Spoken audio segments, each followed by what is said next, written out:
ನಮಸ್ತೆ ಸರ್. ಎಲ್ಲರಿಗೂ ನಮಸ್ಕಾರ.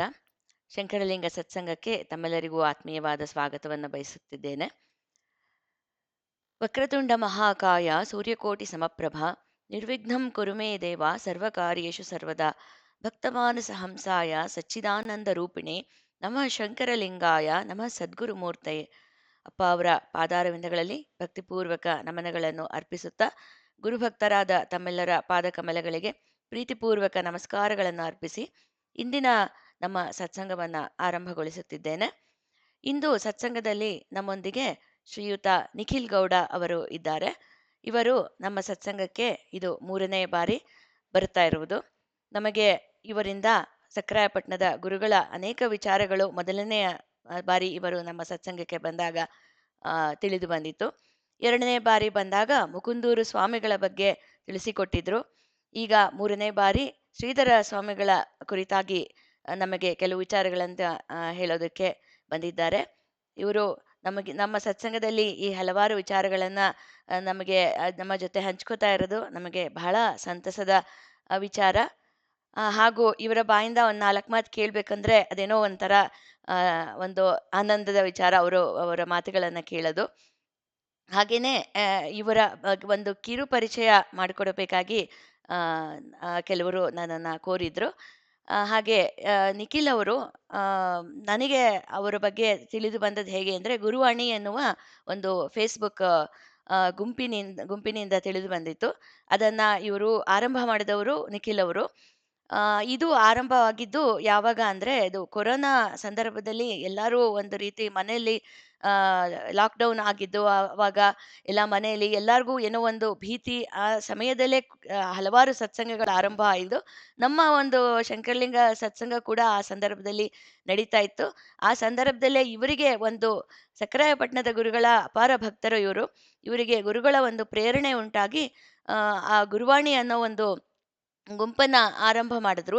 ಅಲ್ಲಿ ಎಲ್ಲಾ ಗುರುಗಳ ಭಕ್ತರು ಒಂದು ಕೂಡಿಕೊಂಡು ಇರುವಂತಹ ಒಂದು ಗುಂಪು. ಹಲವಾರು ಗುರುಭಕ್ತರು ಹಲವಾರು ಗುರುಗಳ ವಿಚಾರಗಳನ್ನ ಪರಸ್ಪರ ಯಾರು ಬೇಕಾದರೂ ಹಂಚ್ಕೊಳ್ಬೋದು ಅನ್ನೋ ಒಂದು ನಿಟ್ಟಿನಿಂದ ಒಂದು ಆಧ್ಯಾತ್ಮ ವಿಚಾರವನ್ನ ಹಾಗೂ ಗುರುಗಳ ವಿಚಾರವನ್ನ ಯಾವುದೇ ಒಂದು ರೀತಿ ಇದೇ ಗುರುಗಳದ್ದೇ ಆಗ್ಬೇಕು ಆದ್ರೆ ಭೇದ ಭಾವ ಇಲ್ದಲೆ ಎಲ್ಲರೂ ಒಂದು ಗುರುಭಕ್ತರಾಗಿ ಒಟ್ಟಿಗೆ ಇದ್ದು ಹಲವಾರು ವಿಚಾರಗಳನ್ನ ಹಂಚಿಕೊಳ್ಳಕ್ಕೆ ಒಂದು ಅತ್ಯುತ್ತಮವಾದ ವೇದಿಕೆಯನ್ನ ಇವರು ಸೃಷ್ಟಿ ಮಾಡಿದ್ರು. ಇದು ನನಗೆ ತಿಳಿದ ಮಟ್ಟಿಗೆ ಈ ರೀತಿ ಒಂದು ವೇದಿಕೆ ಸೃಷ್ಟಿಯಾಗಿದ್ದು ಇವರೇ ಮೊದಲ ಬಾರಿ ಇದನ್ನ ಮಾಡಿದ್ದು ಅನ್ನೋದು ನನ್ನ ತಿಳಿದ ಮಟ್ಟಿಗೆ ನಾನು ಹೇಳಬಲ್ಲೆ. ಒಂದು ಬಹಳ ಅದ್ಭುತವಾದ ಒಂದು ವೇದಿಕೆ ಇದು. ಎಷ್ಟು ಜನ ಗುರುಭಕ್ತರು ಅಲ್ಲಿ ಎಲ್ಲರೂ ಸೇರಿ ಒಂದೊಂದು ಆನಂದ ಆಗತ್ತೆ. ಅಲ್ಲಿ ಒಂದು ಗುರುಭಕ್ತರ ಒಟ್ಟಿಗೆ ಇರೋದು ಒಂದು ಆನಂದ ಆಗತ್ತೆ. ಅಂತ ಒಂದು ವೇದಿಕೆಯನ್ನ ಗುರುಪ್ರೇರಣೆಯಿಂದ ಸೃಷ್ಟಿ ಮಾಡಿದಂಥವ್ರು ನಿಖಿಲ್ ಅವರು. ಇನ್ನೂ ಅವ್ರ ಬಗ್ಗೆ ನನಗೆ ತಿಳಿದು ಬಂದಿದ್ದೇನೆಂದರೆ ಅವರದ್ದು ಒಂದು ದೇವಸ್ಥಾನ ಕೂಡ ಅವರು ನಡೆಸ್ತಾ ಇದ್ದಾರೆ. ಅದು ಕೂಡ ಒಂದು ರೀತಿ ಪವಾಡಯುತವಾಗಿ ಆ ದೇವಸ್ಥಾನ ಅವರು ಮಾಡಬೇಕಾಗಿ ಬಂದದ್ದು. ಅದನ್ನೆಲ್ಲ ನನ್ನ ಜೊತೆ ಹಂಚ್ಕೊಂಡಿದ್ದಾರೆ. ಅದ್ರ ಬಗ್ಗೆನೂ ಒಂದಿನ ಅವ್ರಿಗೆ ಒಂಚೂರು ಅದ್ರ ಬಗ್ಗೆ ಹೇಳಿ ಅಂತ ನಮ್ಮ ಸತ್ಸಂಗದಲ್ಲಿ ನಾನು ಅವ್ರಿಗೆ ಕೇಳಬೇಕು ಅಂತಲೂ ಅಂದ್ಕೊಂಡಿದ್ದೀನಿ ಕೂಡ. ಹಾಗೇನೆ ಸಾಕಷ್ಟು ಗುರುಭಕ್ತಿ ಹಾಗೂ ದೈವ ಒಂದು ಕಾರ್ಯಕ್ರಮ ಇಂಥದ್ರಲ್ಲೇ ಇವರು ಕಾಲ ಕಳೆಯುವಂಥದ್ದು ನಾನು ನೋಡ್ದಂಗೆ ಇವರು ಜಾಸ್ತಿ. ಇಂಥವರು ಒಂದು ಸಂಘದಲ್ಲಿ ಇರೋಂಥ ಸದ್ಭಕ್ತರು ನಮ್ಮ ಇವಾಗ ಸತ್ಸಂಗದಲ್ಲಿ ಒಂದು ಶ್ರೀಧರ ಸ್ವಾಮಿಗಳ ಬಗ್ಗೆ ಈ ದಿನ ಹೇಳ್ತಾರೆ. ಅವರಿಗೆ ನಾನು ಹೃತ್ಪೂರ್ವಕ ಸ್ವಾಗತವನ್ನ ಎಲ್ಲರ ಪರವಾಗಿ ಹೃತ್ಪೂರ್ವಕ ಸ್ವಾಗತವನ್ನ ಕೋರ್ತಾ ಇದ್ದೇನೆ. ನಿಖಿಲ್ ಅವರೇ, ತಾವು ಆರಂಭಿಸಬೇಕಾಗಿ ವಿನಂತಿ. ನಮಃ ಶಾಂತಾಯ ದಿವ್ಯಾಯ ಸತ್ಯ ಧರ್ಮ ಸ್ವರೂಪಿಣೆ ಸ್ವಾನಂದಾಮೃತ ತೃಪ್ತಾಯ ಶ್ರೀಧರಾಯ ನಮೋ ನಮಃ. ಜೈ ರಘುವೀರ ಸಮರ್ಥ. ಭಗವಂತ ತನ್ನನ್ನ ನಂಬಿರ್ತಕ್ಕಂತ ಭಕ್ತರನ್ನ ಕಾಪಾಡ್ಲಿಕ್ಕೆ, ಸನಾತನ ಧರ್ಮವನ್ನ ಉದ್ಧಾರ ಮಾಡ್ಲಿಕ್ಕೆ, ಅಧರ್ಮವನ್ನ ಅನ್ಯಾಯವನ್ನ ನಾಶ ಮಾಡಿ ಧರ್ಮವನ್ನ ಸ್ಥಾಪನೆ ಮಾಡ್ಲಿಕ್ಕೆ ಭೂಮಿಯಲ್ಲಿ ಹಲವಾರು ಅವತಾರಗಳನ್ನ ಆಗಾಗ ತಾಳ್ತಾ ಇದ್ದಾನೆ. ಇಂತಹ ಅವತಾರಗಳಲ್ಲಿ ಇತ್ತೀಚೆಗೆ ಬಂದು ಹೋದಂತಹ ಅವತಾರ ಅಂದ್ರೆ ಶ್ರೀಧರ ಸ್ವಾಮಿಗಳು ದತ್ತಾವತಾರ ಅಂತ ಅನ್ಬೋದು. ಶ್ರೀಧರ ಸ್ವಾಮಿಗಳು ತಾವು 3 ವರ್ಷ ಇದ್ದಾಗ್ಲೇ ತಂದೆಯನ್ನ ಕಳ್ಕೊತಾರೆ. 12 ವರ್ಷ ಇದ್ದಾಗ ತಾಯಿ ಇಲ್ಲ, ಅಣ್ಣ ಇಲ್ಲ, ಅಕ್ಕ ಇಲ್ಲ. ಕೊನೆಗೆ ಆತನನ್ನ ಸಾಕ್ತಾ ಇದ್ದಂತಹ, ಪಾಲನೆ ಪೋಷಣೆ ಮಾಡ್ತಾ ಇದ್ದಂತಹ ದೊಡ್ಡಪ್ಪನೂ ಕೂಡ ಉಳಿಲಿಲ್ಲ. ಇನ್ನ ಮನೇಲಿರ್ತಕ್ಕಂಥ ಸಾಮಾನುಗಳನ್ನ ಕಳ್ಳರು ಕದ್ಬಿಡ್ತಾರೆ. ಶ್ರೀಧರರಿಗೆ ಇನ್ನೇನು ಉಳಿಯುತ್ತೆ? ಏನೂ ಉಳಿಯೋದಿಲ್ಲ. ಉಳಿದದ್ದು ಒಂದೇಯ, ತನ್ನ ತಾಯಿ ಚಿಕ್ಕಂದಿನಲ್ಲಿ ಹೇಳ್ಕೊಡ್ತಾ ಇದ್ದಂತಹ ರಾಮ ಮಂತ್ರ, ರಾಮ ತಾರಕ ಮಂತ್ರ. ನನಗೆ ಈ ಆ, ಕಥೆಯನ್ನ ಕೇಳಿದಾಗ ಒಂದು ಭಗವದ್ಗೀತೆಯಲ್ಲಿ ಕೃಷ್ಣ ಹೇಳಿದಂತ ಮಾತು ನೆನಪಿಗೆ ಬರುತ್ತೆ. ಕೃಷ್ಣ ಹೇಳ್ತಾನೆ ಒಂದು ಕಡೆ, ಯಸ್ಯಾನುಗ್ರಹಮಿಚ್ಛಾಮಿ ತಸ್ಯ ವಿತ್ತಂ ಹರಾಮ್ಯಹಂ ಅಂತ. ಅಂದ್ರೆ ಯಾವಾತನಿಗೆ ನನ್ನ ಅನುಗ್ರಹದ ಪ್ರಯೋಜನ ದೊರಿಬೇಕು ಅಂತ ನಾನು ಬಯಸ್ತೇನೋ, ಆತನ ಐಶ್ವರ್ಯವನ್ನ ನಾನು ಮೊದಲು ಕಿತ್ಕೋತೀನಿ. ಆತನಿಗೆ ಮೊದಲು ಕಷ್ಟವನ್ನ ಕೊಡ್ತೀನಿ. ಆತ ತನ್ನದು ಅಂತ ಯಾವುದನ್ನ ಆತ ನಂಬ್ಕೊಂಡಿರ್ತಾನೆ, ಆತನ ತನ್ನದೆಲ್ಲವನ್ನ ನಾನು ಕಿತ್ಕೊಂಡು ನಂತರ ನಾನು ಅವನಿಗೆ ಅನುಗ್ರಹ ಮಾಡ್ತೀನಿ ಅಂತ ಭಗವದ್ಗೀತೆಯಲ್ಲಿ ಕೃಷ್ಣ ಹೇಳ್ತಾನೆ. ಹಿಂಗೆ ಬಾಲ್ಯದಲ್ಲಿ ಎಲ್ಲವನ್ನ ಕಳ್ಕೊಂಡು ಅನಾಥನಾದಂತ ಒಬ್ಬ ಬಾಲಕ ತನ್ನ ಧೀರತೆಯಿಂದ, ಕಷ್ಟ ಸಹಿಷ್ಣುತೆಯಿಂದ, ಧರ್ಮ ಪ್ರಿಯತೆಯಿಂದ, ಚಿತ್ತಸ್ಥೈರ್ಯದಿಂದ, ಸತ್ಯನಿಷ್ಠೆಯಿಂದ ಏನು ಬೇಕಾದ್ರೂ ಸಾಧಿಸಬಹುದು, ಎಷ್ಟು ಎತ್ತರಕ್ಕೆ ಬೇಕಾದ್ರೂ ಕೂಡ ಏರಬಹುದು ಅಂತ ನಮಗೆ ಒಂದು ನಿದರ್ಶನವಾಗಿ, ಸತ್ಯವಾಗಿ ನಡೆದು ತೋರಿಸಿದಂತವರು ಶ್ರೀಧರ ಸ್ವಾಮಿಗಳು. ತಪಸ್ಸು ಸಾಧನೆಯನ್ನ ಮಾಡಿದ್ರೆ ಮನುಷ್ಯ ಕೂಡ ದೇವನಾಗಬಲ್ಲ, ನರನು ಕೂಡ ನಾರಾಯಣನಾಗಬಲ್ಲ ಅಂತಕ್ಕಂಥದ್ದು ಶ್ರೀಧರ ಸ್ವಾಮಿಗಳು ಮಾಡಿ ತೋರಿಸಿದ್ದಾರೆ. ಇವರು ಇತ್ತೀಚೆಗೆ ಇದ್ದಂತಹ ಸ್ವಾಮಿಗಳು ಅಂದ್ರೆ ತಪ್ಪಾಗ್ಲಿಕ್ಕಿಲ್ಲ. ಶ್ರೀಧರ ಸ್ವಾಮಿಗಳು ಆಗಾಗ ಹೇಳ್ತಾ ಇದ್ರಂತೆ, ಒಮ್ಮೆ ಭಕ್ತರಾಗಿ ನನ್ನ ಬಳಿಗೆ ಬಂದ್ರು ಸಾಕು, ಅವರಿಗೆ ಮೋಕ್ಷವನ್ನೇ ನಾನು ಕೊಡ್ತೇನೆ ಅಂತ. ಆ ಆ, ಅಭಯ ವಚನದ ಆ ದಿವ್ಯ ಅನುಭವವನ್ನ ಪ್ರತ್ಯಕ್ಷವಾಗಿ ಕಾಣದೇ ಇರತಕ್ಕಂತ ನನ್ನಂತಹ ಭಕ್ತರಿಗೂ ಕೂಡ ಇವತ್ತಿಗೂ ಕೂಡ ಅವರ ಆ ಒಂದು ಪ್ರಭೆ ಅರಿವಾಗ್ತಾ ಇರತಕ್ಕಂಥದ್ದು ಅವರ ಚೈತನ್ಯದ ಇರುವಿಕೆಯನ್ನ ತೋರಿಸುತ್ತೆ. ನೋಡಿ, ಗುರುಗಳಲ್ಲಿ 2 ರೀತಿ ಗುರುಗಳಿರ್ತಾರೆ. ಒಬ್ರು ಚಿತ್ತಾಪಹಾರಕ ಗುರು, ಇನ್ನೊಬ್ರು ವಿತ್ತಾಪಹಾರಕರು. ಏನು ಚಿತ್ತಾಪಹಾರಕರು ಅಂದ್ರೆ ಶಿಷ್ಯನ ಚಿತ್ತವನ್ನ ಅಪಹರಿಸ್ತಕ್ಕಂಥವ್ರು. ಚಿತ್ತ ಅಂದ್ರೆ ಮನಸ್ಸು, ಮನಸ್ಸನ್ನ ಅಪಹರಿಸ್ತಕ್ಕಂಥವ್ರು ಒಂದು ಗುಂಪಾದ್ರೆ, ಇನ್ನೊಂದು ಗುಂಪು ವಿತ್ತಾಪಹಾರಕರು. ವಿತ್ತು ಅಂದ್ರೆ ಹಣವನ್ನ ಅಪಹರಿಸ್ತಕ್ಕಂಥವ್ರು. ಈಗ ಬಹುತೇಕ ಇರ್ತಕ್ಕಂಥವ್ರೆಲ್ಲರೂ ಕೂಡ ವಿತ್ತಾಪಹಾರಕ ಗುರುಗಳೇ. ಆದರೆ ಶ್ರೀಧರ ಸ್ವಾಮಿಗಳು ಚಿತ್ತಾಪಹಾರಕ ಗುರುಗಳಾಗಿದ್ರು. ಅವರು ತಮ್ಮ ನಡೆ ನುಡಿ ತಪಸ್ಸಿನಿಂದ ಎಲ್ಲರ ಚಿತ್ತವನ್ನ, ಹೃದಯವನ್ನ ಅಪಹರಿಸಿದ್ರು. ಅವರು ಬದುಕಿನುದ್ದಕ್ಕೂ ಕೂಡ ಕಾಂಚಾಣವನ್ನ, ಕಾಮವನ್ನ ಮುಟ್ಟದೆಯ, ಅಂಟಿಸ್ಕೊಳ್ದೆಯ ನಡೆದಂತಹ ಅಪರೂಪದ ಸಂತ ಅಂದ್ರೆ ತಪ್ಪಾಗ್ಲಿಕ್ಕಿಲ್ಲ. ಆದರೆ ದುರಂತ ಏನಪ್ಪಾ ಅಂದ್ರೆ, ಇವತ್ತು ಯಾವ ಸ್ವಾಮಿಗಳು ತಮ್ಮ ಜೀವನದುದ್ದಕ್ಕೂ ಕೂಡ ದುಡ್ಡನ್ನ ಮುಟ್ಲಿಲ್ವೋ, ದುಡ್ಡನ್ನ ಕಣ್ಣಿನಿಂದಲೂ ಕೂಡ ನೋಡ್ಲಿಲ್ವೋ, ಅಂತಹ ಸ್ವಾಮಿಗಳ ಹೆಸರಿನಲ್ಲಿ ವಿತ್ತಾಪಹರಣ ಕಾರ್ಯವನ್ನ ಮಾಡ್ತಾ ಇರ್ತಕ್ಕಂಥದ್ದು ಒಂದು ಇದನ್ನ ನೋಡಿದ್ರೆ ತುಂಬಾ ಬೇಸರ ಆಗುತ್ತೆ.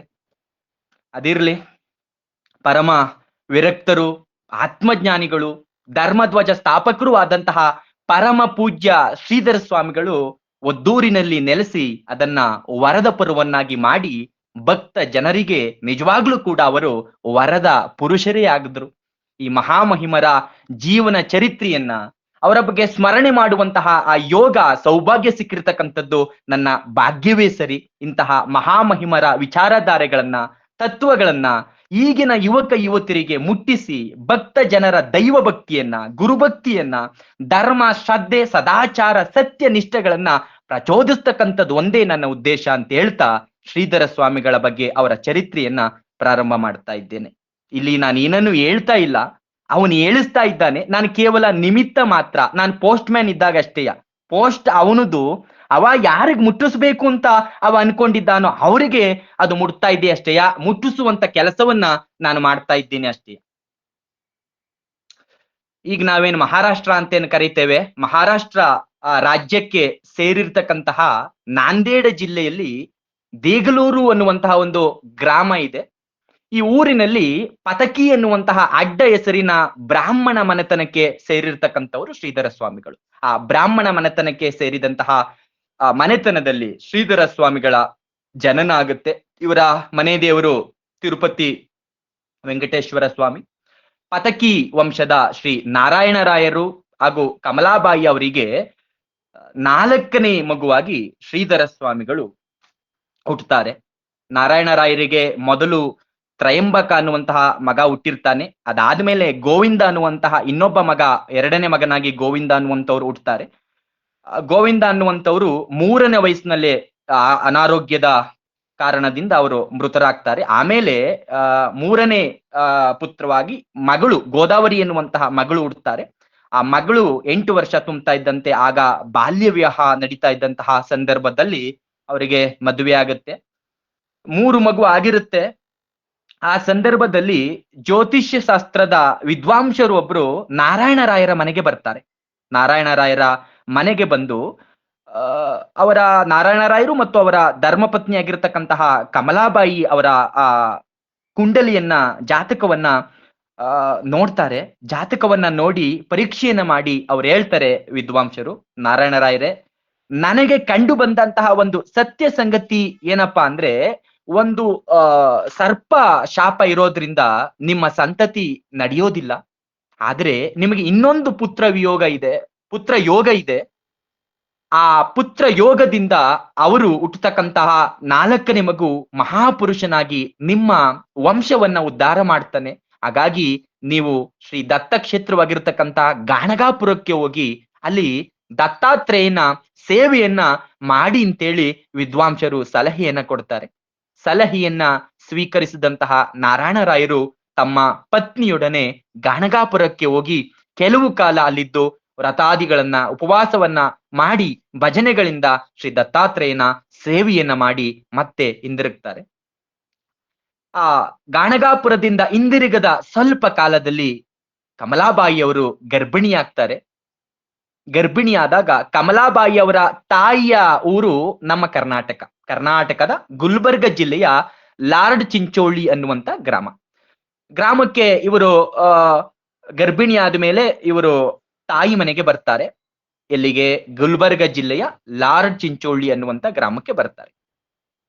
ಕಾಕತಾಳೀಯವೋ ಅಥವಾ ಭಗವಂತನ ಸಂಕಲ್ಪವೋ ಗೊತ್ತಿಲ್ಲ, ಲಾರ್ಡ್ ಚಿಂಚೋಳಿಯಲ್ಲಿ ಅವತ್ತು ಶ್ರೀ ದತ್ತ ಜಯಂತಿ ಉತ್ಸವ ವಿಜೃಂಭಣೆಯಿಂದ ನಡೀತಾ ಇರುತ್ತೆ.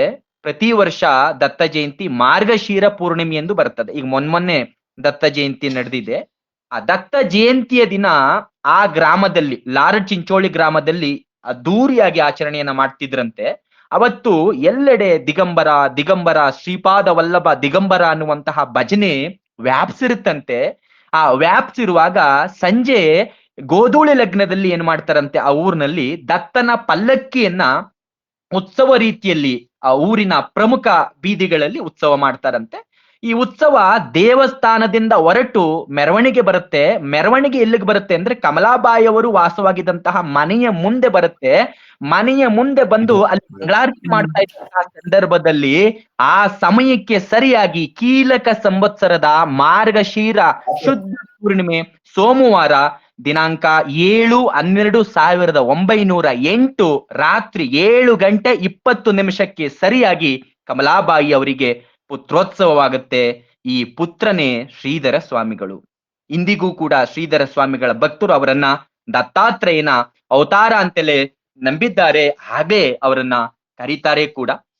ಇವರ ಬಾಲ್ಯವನ್ನ ನೋಡೋದಾದ್ರೆ ತಂದೆ ತಾಯಿಗಳು ಗಾಣಗಾಪುರದಲ್ಲಿ ದತ್ತಾತ್ರೇಯ ಶ್ರೀಧರ ಸ್ವಾಮಿಗಳು ಮಗುವಿದ್ದಾಗ್ಲೇ ತಂದೆ ನಾರಾಯಣರಾಯರು ತೀರ್ಕೋತಾರೆ. ಶ್ರೀಧರ ಸ್ವಾಮಿಗಳಿಗೆ 3 ವರ್ಷ ಇರಬೇಕಾದ್ರೆ ಮನೆಯ ಯಜಮಾನ ತೀರ್ಕೊಂಡಾಗ ಸಾಮಾನ್ಯವಾಗಿ ಸಂಸಾರಕ್ಕೆ ದೊಡ್ಡ ಪೆಟ್ಟು ಬೀಳುತ್ತೆ.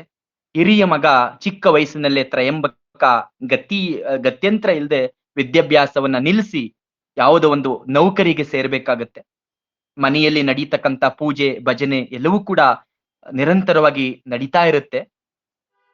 ಅವರ ದೊಡ್ಡಪ್ಪ ಆಗಿರ್ತಕ್ಕಂತಹ ಗೋವಿಂದರಾಯರ ಮನೆಯಲ್ಲಿ ಪ್ರತಿ ದ್ವಾದಶಿಯ ದಿನ ಶ್ರೀರಾಮ ದೇವರಿಗೆ ತುಳಸಿ ಸಹಸ್ರನಾಮಾರ್ಚನೆ, ಅನ್ನ ಸಂತರ್ಪಣೆ ಇವೆಲ್ಲವೂ ಕೂಡ ಇಂದಿನಿಂದಲೂ ಕೂಡ ನಡ್ಕೊಂಡು ಬರ್ತಾ ಇರತ್ತೆ. ಈ ಪೂಜೆಯನ್ನ ಬಾಲಕ ಶ್ರೀಧರರು ವಹಿಸ್ಕೊಂಡು ಮಾಡ್ತಾ ಇರ್ತಾರೆ. ಹೀಗೆ ಮನೆಯ ಪರಿಸರದಿಂದ ಬಾಲ್ಯದಲ್ಲಿಯೇ ಶ್ರೀಧರ ಸ್ವಾಮಿಗಳ ಮನಸ್ಸಿನ ಮೇಲೆ ಸನಾತನ ಧರ್ಮದ ಸಂಸ್ಕಾರ ಮೂಡುತ್ತೆ. ರಾಮ ಭಜನೆ, ದತ್ತ ಜಯಂತಿಯಲ್ಲಿ ಹರಿಕೀರ್ತನೆಗಳನ್ನ ಮಾಡ್ತಕ್ಕಂಥದ್ದು ಅವರಿಗೆ ತುಂಬಾ ಇಷ್ಟ ಆಗಿರ್ತಕ್ಕಂಥ ಕೆಲಸಗಳಾಗಿರುತ್ತೆ. ಹಾಗಾಗಿ ಶ್ರೀಧರರು ಇದ್ದದ್ದು ಹೈದರಾಬಾದ್ನಲ್ಲಿ. ಅಲ್ಲಿ ಹುಸೇನಿ ಆಲಂ ಅನ್ನುವಂತಹ ಪ್ರದೇಶದಲ್ಲಿ ನಾರಾಯಣ ಬುವಾ ಅನ್ನುವಂತಹ ರಾಮದಾಸಿ ಮಹಾರಾಜರ ಒಂದು ಮಠ ಇರುತ್ತೆ ಇವರ ಮನೆಯ ಸಮೀಪದಲ್ಲಿ. ಅವರು ಸಮರ್ಥ ರಾಮದಾಸರ ಸಂಪ್ರದಾಯದವರು. ಸಜ್ಜನಗಡದಲ್ಲಿ ಸುಮಾರು 12 ವರ್ಷಗಳ ಕಾಲ ತಪಸ್ಸನ್ನ ಮಾಡಿರ್ತಕ್ಕಂಥವ್ರು. ತುಂಬಾ ಸಾತ್ವಿಕರು, ತಪಸ್ವಿಗಳಾಗಿರ್ತಾರೆ. ಈ ಬಾಲಕ ಶ್ರೀಧರರಿಗೆ ಹೇಗೋ ಆ ನಾರಾಯಣ ಬುವಾ ಅವರ ಪರಿಚಯ ಆಗುತ್ತೆ.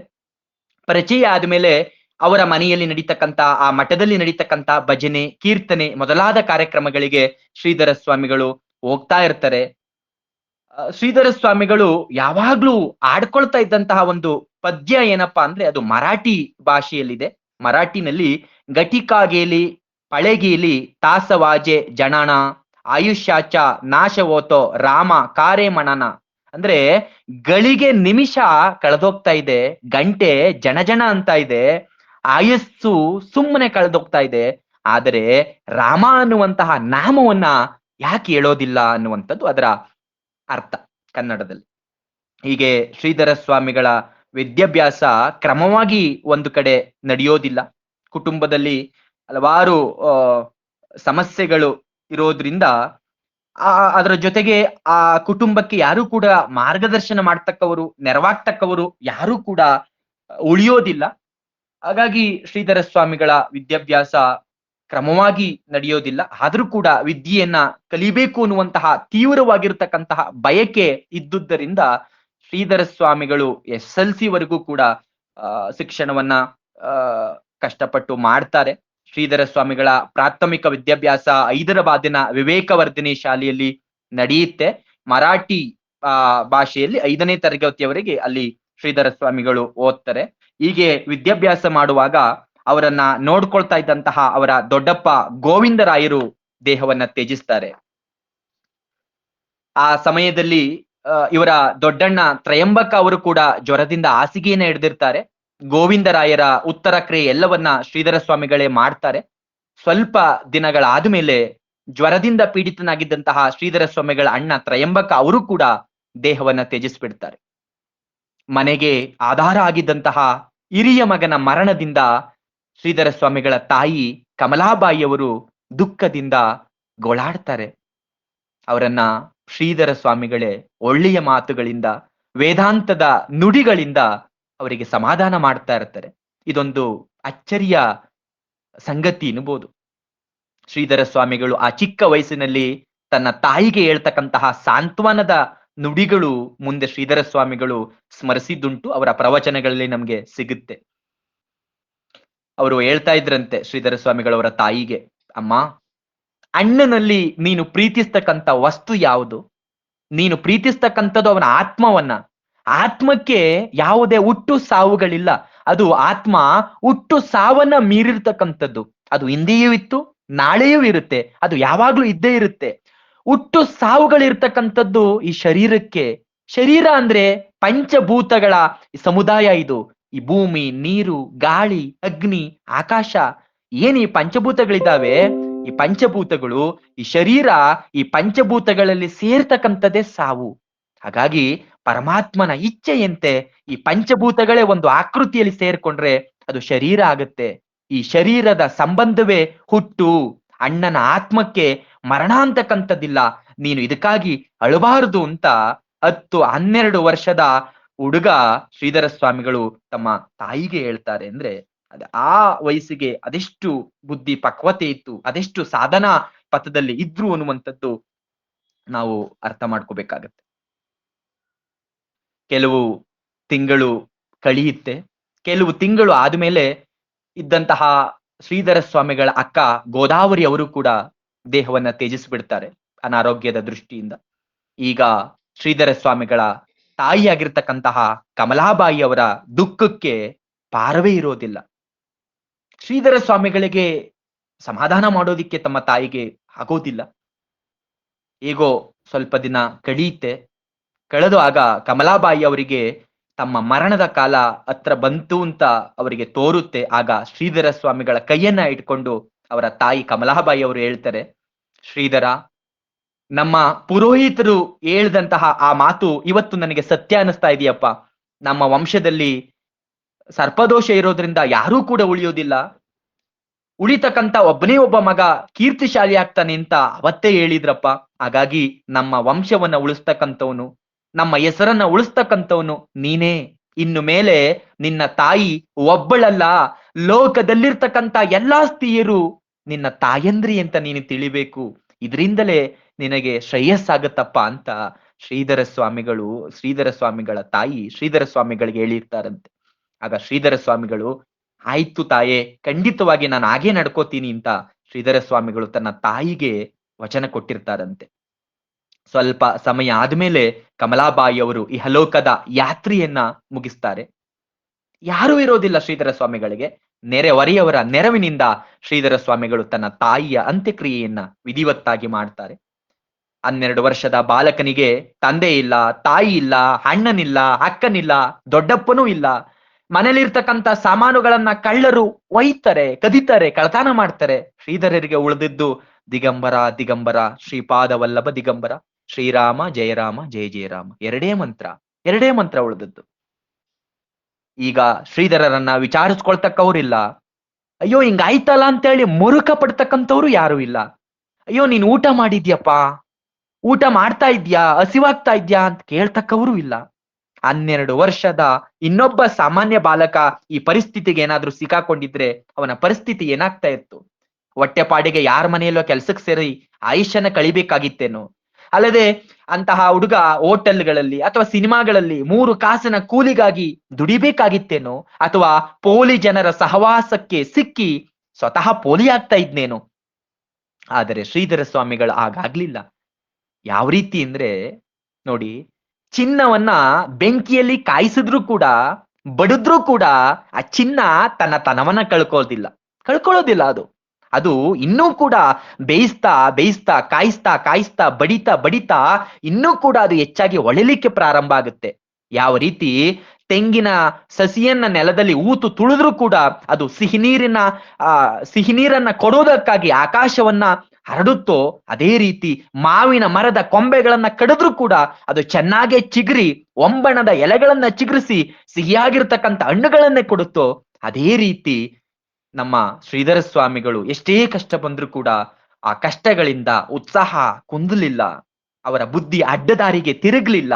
ವಿದ್ಯಾಭ್ಯಾಸವನ್ನ ಮಾಡಬೇಕು ಅನ್ನುವಂತಹ ತವಕ ಇಮ್ಮಡಿಸುತ್ತೆ ಒಂದು ಕಡೆ. ಇನ್ನೊಂದು ಕಡೆ ಆಧ್ಯಾತ್ಮ ಮಾರ್ಗದ ಇನ್ನೊಂದು ಮೆಟ್ಟಲನ್ನ ಶ್ರೀಧರ ಸ್ವಾಮಿಗಳು ಹತ್ತುತ್ತಾರೆ.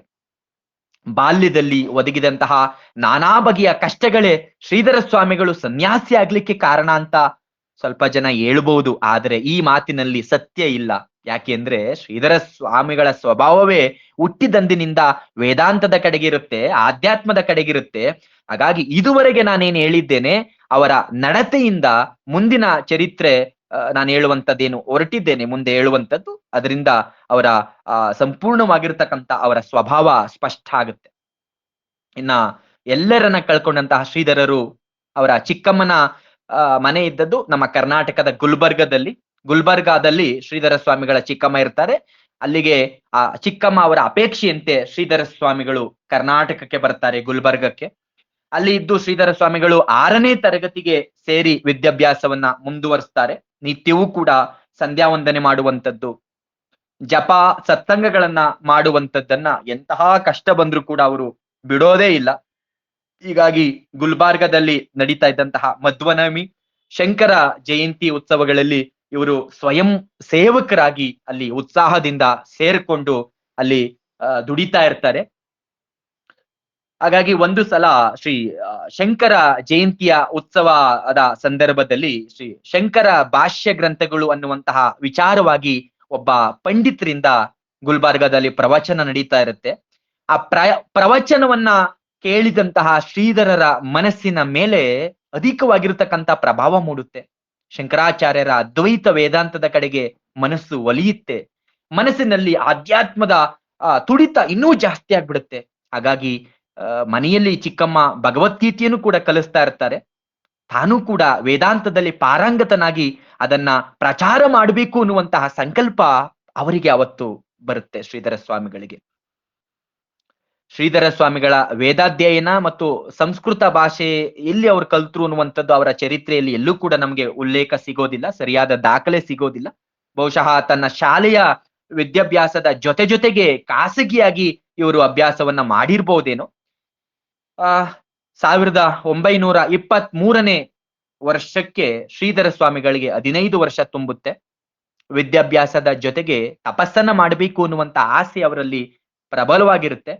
ಹಾಗಾಗಿ ಅಲ್ಲಿ ಗುಲ್ಬರ್ಗದ ಚಿಕ್ಕಮ್ಮನ ಮನೆಯಲ್ಲಿ ಇದಕ್ಕೆ ಯಾವುದೇ ಸೌಕರ್ಯ ಇಲ್ಲದೆ ಇರೋದ್ರಿಂದ, ಜೊತೆಗೆ ಯಾವ ಬಂಧುಗಳು ಕೂಡ ಇಲ್ಲದೆ ಇರೋದ್ರಿಂದ ತಾನು ಸ್ವತಂತ್ರವಾಗಿರ್ತಕ್ಕಂಥ ಸ್ಥಳಕ್ಕೆ ಹೋಗಬೇಕು ಅನ್ನುವಂಥದ್ದು ಶ್ರೀಧರ ಸ್ವಾಮಿಗಳ ಬಯಕೆ ಆಗುತ್ತೆ. ಹಾಗಾಗಿ ಗುಲ್ಬರ್ಗದಲ್ಲಿರ್ತಕ್ಕಂಥ ಒಬ್ಬ ಮಹನೀಯರು ಪುಣೆಯಲ್ಲಿ ಒಂದು ಅನಾಥ ವಿದ್ಯಾರ್ಥಿ ಗೃಹ ನಿಲಯ ಇದೆ ಅಂತೇಳಿ ಅವರಿಗೆ ಮಾಹಿತಿಯನ್ನ ಕೊಡ್ತಾರೆ. ಅಲ್ಲಿಗೆ ನೀನು ಹೋಗೋದಾದ್ರೆ ನಿನಗೆ ನಾನು ಸಹಾಯ ಮಾಡ್ತೇನೆ ಅಂತಲೂ ಕೂಡ ಅವ್ರು ಹೇಳಿರ್ತಾರೆ. ಹಾಗಾಗಿ ಅದರಂತೆ ಆ ವಿದ್ಯಾರ್ಥಿ ಗೃಹದ ಸಂಚಾಲಕರಾಗಿರ್ತಕ್ಕಂತಹ ಶ್ರೀ ಕೇತಕರರು ಅನ್ನುವಂಥವರಿಗೆ ಆ ಮಹನೀಯರು ಒಂದು ಪತ್ರವನ್ನ ಬರೆದು ಶ್ರೀಧರ ಸ್ವಾಮಿಗಳಿಗೆ ಕೊಟ್ಟುತ್ತಾರೆ. ಈ ಪತ್ರವನ್ನ ತಕೊಂಡೋಗಿ ಅವರಿಗೆ ಕೊಡು, ನಿನ್ನನ್ನು ಅವರು ವಿದ್ಯಾರ್ಥಿ ಗೃಹಕ್ಕೆ ಸೇರಿಸ್ಕೊತಾರೆ ಅನ್ನುವಂತ ಮಾತನ್ನ ಹೇಳ್ತಾರೆ. ಕೊನೆಗೆ ಶ್ರೀಧರ ಸ್ವಾಮಿಗಳು ಚಿಕ್ಕಮ್ಮನ ಒಪ್ಪಿಗೆಯನ್ನ ಪಡೆದು ಪುಣೆಗೆ ಬರ್ತಾರೆ ಹೆಚ್ಚಿನ ವಿದ್ಯಾಭ್ಯಾಸವನ್ನ ಕಲೀಲಿಕ್ಕೆ. ಆ ವಿದ್ಯಾರ್ಥಿ ನಿಲಯ ಯಾರ್ದಪ್ಪ ಅಂದ್ರೆ ಲೋಕಮಾನ್ಯ ಬಾಲಗಂಗಾಧರನಾಥ ತಿಲಕರವರದು. ಅವರು ಅದನ್ನ ಸ್ಥಾಪನೆ ಮಾಡಿರ್ತಾರೆ. ಆ ಕಟ್ಟಡದ ಒಂದು ಸ್ಥಳದಲ್ಲಿ ಬರ್ದಿರ್ತಾರೆ, ಈ ಸಂಸ್ಥೆಯ ಉದ್ದೇಶಕ್ಕೆ ಅನುಗುಣವಾಗಿ ಒಬ್ಬ ವಿದ್ಯಾರ್ಥಿ ಏನಾದ್ರೂ ಸಿದ್ಧನಾಗಿ ಹೊರಟ ಅಂದ್ರೆ ಅವನು ಜಗತ್ತಿನ ನಾಯಕತ್ವವನ್ನ ವಹಿಸ್ತಾನೆ ಅಂತ ದಪ್ಪಕ್ಷರಗಳಲ್ಲಿ ಆ ಕಟ್ಟಡದ ಮೇಲೆ ಬರ್ದಿರ್ತಾರೆ. ಶ್ರೀಧರ ಸ್ವಾಮಿಗಳು ದಿನಾ ಅದನ್ನ ಓದ್ತಾ ಇರ್ತಾರಂತೆ. ದಿನಾ ಓದ್ದಾಗ್ಲೂ ಅವ್ರಿಗೊಂದು ರೀತಿ ಮೈ ರೋಮಾಂಚನ ಆಗ್ತಿತ್ತಂತೆ. ಆ ಮಾತು, ಆ ಬರ್ದಿದ್ದಂತಹ ಆ ದಪ್ಪಕ್ಷರಗಳಲ್ಲಿ ಏನು ಬರ್ದಿದ್ರು, ಆ ಬರ್ದಿದ್ದಂತಹ ಆ ಅಕ್ಷರಗಳನ್ನ ನೋಡಿ ಶ್ರೀಧರ ಸ್ವಾಮಿಗಳ ಒಂದು ರೀತಿ ವಿಶೇಷವಾಗಿ ಆಕರ್ಷಣೆ ಮಾಡ್ತಾ ಇತ್ತಂತೆ ಅಂತ ಶ್ರೀಧರ ಸ್ವಾಮಿಗಳು ಹೇಳ್ತಾರೆ. ಹಲವಾರು ಪ್ರವಚನಗಳಲ್ಲಿ ಅದ್ ನಮಗ್ ಸಿಗುತ್ತೆ. ಅಲ್ಲಿಯ ನಿಯಮ ಪಾಲನೆ, ಅಲ್ಲಿಯ ಶಿಕ್ಷಣ ಕ್ರಮಗಳು ಶ್ರೀಧರ ಸ್ವಾಮಿಗಳಿಗೆ ತುಂಬಾ ಹಿಡಿಸುತ್ತೆ. ಸ್ವಲ್ಪ ದಿನಗಳಲ್ಲಿ ಆ ವಿದ್ಯಾರ್ಥಿ ನಿಲಯದಲ್ಲಿ ಎಲ್ಲರ ಪ್ರೀತಿಗೆ ಶ್ರೀಧರ ಸ್ವಾಮಿಗಳು ಪಾತ್ರರಾಗಿ ವಿದ್ಯಾರ್ಥಿ ನಿಲಯದಲ್ಲಿ ಯಾರಿಗಾದ್ರೂ ಅನಾರೋಗ್ಯ ಬಂದ್ರೆ ಅವರನ್ನ ಉಪಚಾರ ಮಾಡ್ತಕ್ಕಂಥದ್ದು, ಅವ್ರು ಏನು ಕೇಳದೇ ಇದ್ರು ಕೂಡ ತಾನಾಗಿಯೇ ಹೋಗಿ ಅವರಿಗೆ ಬೇಕಾಗಿರ್ತಕ್ಕಂತಹ ಸಹಾಯವನ್ನ ಮಾಡುವಂಥದ್ದು. ಅದ್ರ ಜೊತೆಗೆ ತನ್ನ ಜಪ ತಪಗಳನ್ನು ಕೂಡ ದಿನದಿಂದ ದಿನಕ್ಕೆ ಜಾಸ್ತಿ ಮಾಡ್ತಾ ಹೋಗ್ತಾರೆ. ಹಾಗಾಗಿ ಈ ಸ್ವಭಾವ ಇರೋದ್ರಿಂದ ಶ್ರೀಧರ ಸ್ವಾಮಿಗಳನ್ನ ಎಲ್ಲರೂ ಕೂಡ ಅಲ್ಲಿ ಇಷ್ಟಪಡ್ತಾ ಇರ್ತಾರೆ. ಹಾಗಾಗಿ ಪ್ರೀತಿಯಿಂದ ಇವರ ಜಪ ತಪ ಪೂಜೆಯನ್ನ ನೋಡಿದಂತಹ ಆ ಗೃಹ ನೆಲದಲ್ಲಿರ್ತಕ್ಕಂಥ ಎಲ್ಲರೂ ವಿದ್ಯಾರ್ಥಿಗಳು ಇವರನ್ನ ಶ್ರೀಧರ ಸ್ವಾಮಿಗಳು ಅಂತಲೇ ಕರೀಲಿಕ್ಕೆ ಪ್ರಾರಂಭ ಮಾಡ್ತಾರೆ.